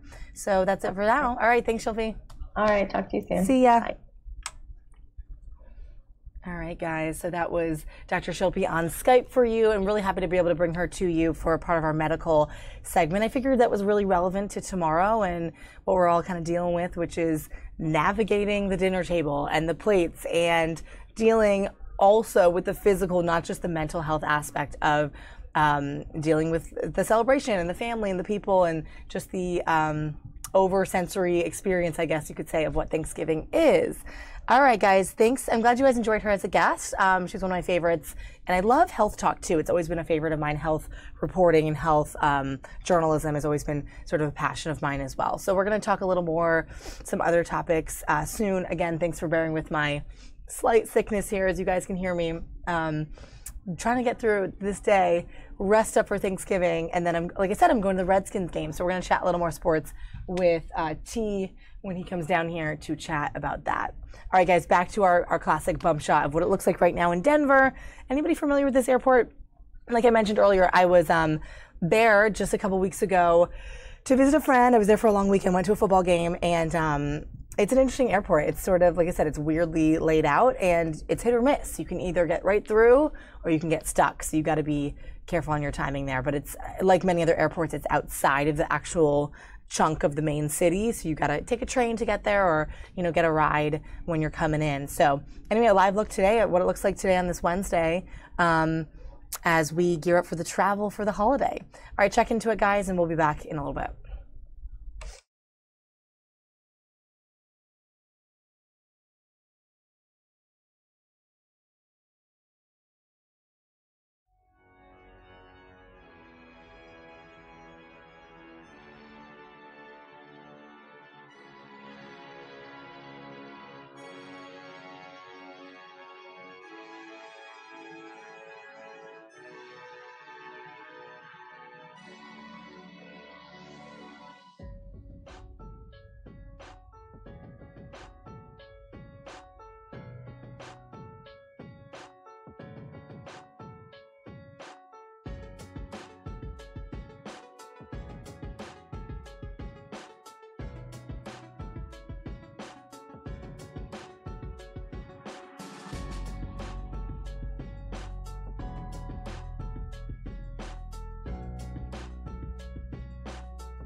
All right, guys, let's go to another bizarre news story. So today in bizarre news, we have this story coming out of our sister station in Philadelphia, Fox 29, and one of our web social media producers alerted me to this.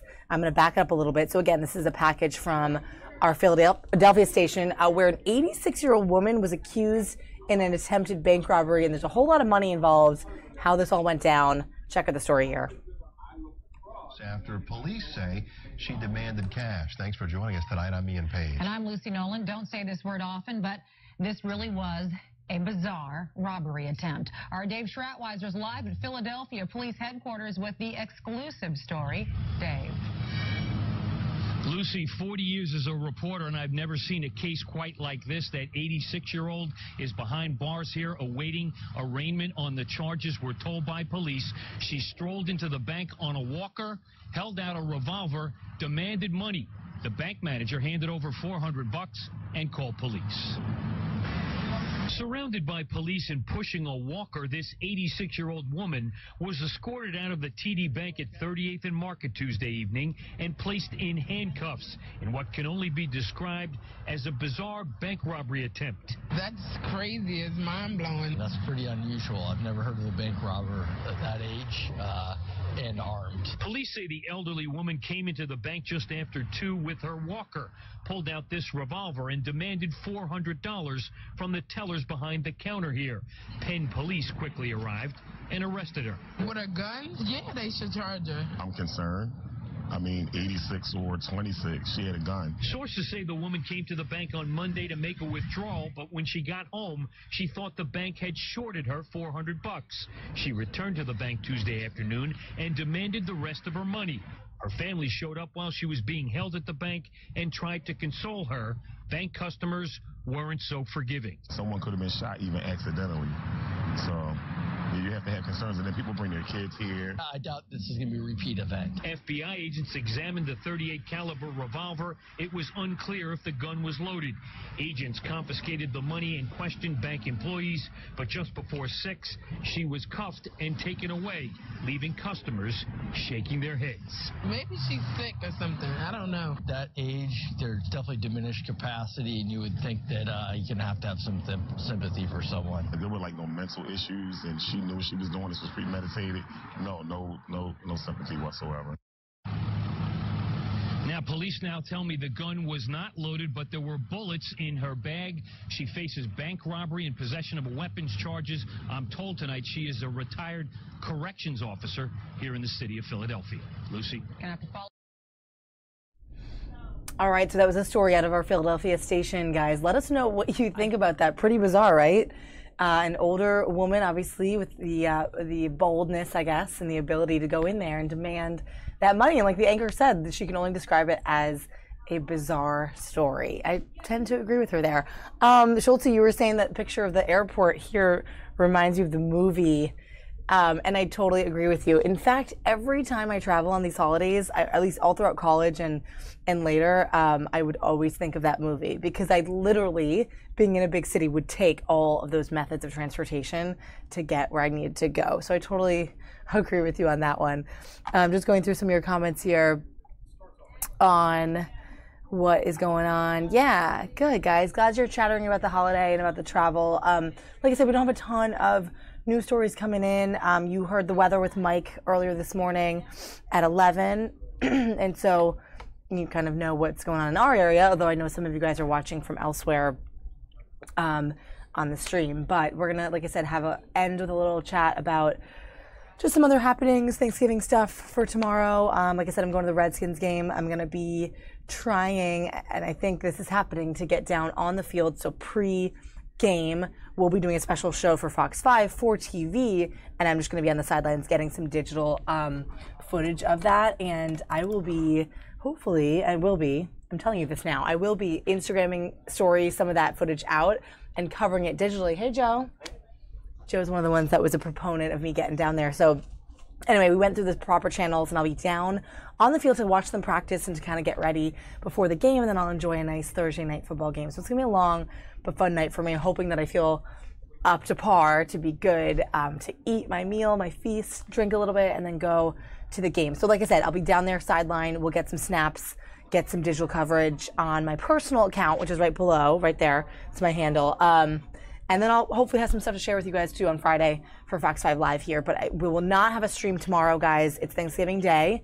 I know a lot of you will be doing various things, maybe watching the parade, of course, which is put on by NBC in New York. Maybe you'll be just watching football all day. The Cowboys game, of course, is second, and then the Lions first, as always, on Thanksgiving Thursday. And then, like I said, the added game, the NBC game, is Redskins-Giants, so I'll be there getting as much as I can and just seeping that all in. So hopefully, I think we're going to chat a little more when Terrence comes down here about the game. Joe, you want to join for a second? Just say hey. Guess where I'm going to be tomorrow. Where are you going to be? You know he has an interesting story. Where? Where? Get your mic. I'm going to be in the orange lot with you. You're going to come to the tailgate? That's This my is the story first time tomorrow. hearing about it. I shouldn't have said anything. Just Wait, were you going to surprise me? It's So, a guys, hidden I've been video of teasing this Molly. all day that I'm going to the game. I'm going to the tailgate prior, and I'm going on the field. But like, what's your story? Are you getting some Tailgate? But do you need to be getting some camera? Do you know Joe, our photojournalist? Are you there for work or no? No, working. That's my Oh. assignment tomorrow is the game. Look at that. So. Is it the pregame or is it during the day? Yeah, the probably tailgate. tailgating fans, what they're doing. Yeah. Probably tailgate's going to be Thanksgiving themed. I would assume a lot of it is. Probably. Tailgate's enterprise. A tailgate tail will be doing a theme. I will tell you this now. And like I said, we'll have coverage if you guys want to check it out on my personal. It'll be on my handle there below. But because I'm actually not technically working at Fox, but I'll be getting some stuff for our show on Friday. I'll get Tailgate some Ted, blackmail photos. you will get some real stuff. Tailgate Ted is actually feeding like 125 first responders. So he's really in the Thanksgiving kind of charity mode, and he has a ton of awesome food. So we'll be getting some good You're gonna coverage be of in that. Orange Lot? Orange Lot That's where I'm G gonna be.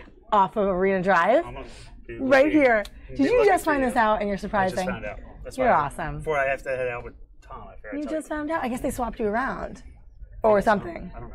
But it's interesting. Like we were talking about this yesterday, Joe, you've worked on this day before, right? So Oh, you yeah, know what this bunch. feels Yeah. like. Mhm. Yeah. And you've done different Done, things. like, yeah, Food and Friends, like soup kitchens, Right. and a lot of that stuff. we Which do. is so interesting. Food and Feeding the homeless. Yeah, homeless thing. And Food and Friends is an awesome kitchen in Northeast, I believe, DC. And actually, years ago, when I was reporting for a small public access station, I did a story there, and I wore the hairnet just like Annie did this morning. have to. She looks so good in it, but you have to wear it because you're going into these food kitchens and preparing the meal for the people in need, the families. They do awesome work there. So that was very close to my heart, that story this morning. But I'm so excited. So you're going to be there. At some point, I yeah. wonder if you're kind of midday coverage or into the evening. We're going to be live at 5, 6, and 6:30. Okay. Outside the stadium. Oh, the Steve will be Kellogg's. inside. Steve will be inside. And so I'm going to try to get a taste of both. I'm going to go to the tailgate, see Joe, get my ticket, get my media ticket, go on the field, get some cool footage of the Skins. I will tell you this. I'm excited. I'm a big football fan. Have never been on the sidelines at FedEx Field. I've been way in the upper decks, but never down low. So I'm pumped for that. Kellogg's, thank you so much for the warm wishes. Literally warm wishes because I'm sick and I'm going to be like know, don't get it even more sick tomorrow. Hopefully I get better and just am going to rock out this game. I'm super excited. So do you have time to do some Thanksgiving dinner yourself, or what's your status for tomorrow? No, You we'll do it celebrate this later. weekend. Yeah, we'll do it this weekend. Okay. I'll definitely be late because I'm going to be live at 6:30 there. Okay, I so won't you get are home doing the till live 9 shots. o'clock, yeah. Oh, good. So I'll totally see you. You gonna dress warmly? You gonna wear your layers? Because I'm going to be out. Are you gonna wear a Redskins hat? No, I'm a Giants fan. Oh, I don't know if I right. should wear a Giants I hat. totally forgot. I'm literally in the company of so many New York people that it's like I shouldn't even question. Fitz is Giants. Yep. This is basically like a sporty Giants looking thing. Yeah, but although Steve it's Steve Matthews Matthews, fan. Charlottesville. I saw that this morning. I love that. Definitely a big one from my teenhood. Yes. Oh yeah, you're a big fan. Yes. So are you I you hear running him. on gun? Are you going out with He's Fitz behind today? your monitor here, but Fitz is out there. What are you working on today with him? We're going to get reaction of what to bring up politically at the Thanksgiving dinner table. I love that.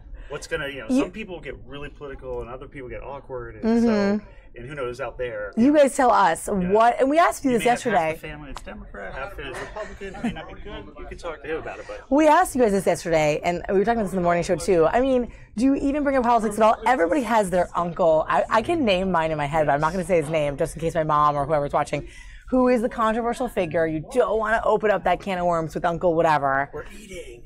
I mean, I think that's a good topic to avoid. I always said politics and religion avoid, but that's particular. What do you guys think? Would you avoid any certain topics? Would you talk about any certain topics? I mean, It's fun when you don't see family for a long time. There's so many things that can come to light. What you're doing with your life, and like what's your steps, and XYZ. I can name a bazillion being a girl of my age in this type of world, but it's funny. And so anyway, that's always a talker. So I'm sure Fitz will make a funny story out of that. Yeah, we're gonna do a bunch of just man on the street story and just get people's reaction. Mm-hmm. What they can handle at the dinner table on Thanksgiving. So we'll see. I love it. A man on the street. I wish I could be one of those people. It's so great. I can't wait to see Fitz do like a funny piece. You guys mostly see him chat politics here, and pretty serious stories for which he's very knowledgeable. But I love his kind of quirky, sarcastic stories too. And you get to go out with him a lot. I'm super excited to see you at the game tomorrow. That's going to be so great. I'll tell you real quick, but you've been going. No, I'm so glad you did. No, you should have brought it in. So we wanted to chat little sports with Terrence. Turns out he's not going to make it. We'll probably bring down the stream in a few minutes here because we just got this shot of the airport up and not a lot of other hard-breaking stuff come in. It's Denver, which we were looking at, which I was at like a week ago or 2 weeks ago I went to the Patriots Denver game. Traveler you are. It's just like every weekend. I'm a big traveler. I like travel, but yeah, it's a cool shot. So I will see you tomorrow. So excited. I just found this news while we were rolling. Save some food. What? At the tailgate? Yeah, because I want tailgate to Ted to feed me. I'm worried about the timing of that too. I'll just stash them away. All right, I am off. All right, guys. Have yeah, fun. with that, I think we're gonna roll it out today, guys. Thanksgiving, everyone. Feeling a little sick. I need to. Yeah, happy Thanksgiving. I need to get my meds. See ya. All right, guys, so we'll roll it out with that. But thank you so much for joining us, guys. I will definitely drink a ton of fluids and not sugar. Thank you for the advice. I'm literally getting worse as I'm sitting here. No, but we'll see you later, and I'll have some awesome footage for you from the game and from the week for you guys on Friday. So take care, guys. Enjoy this shot of the live look at DIA, and we'll roll it out from here. See ya.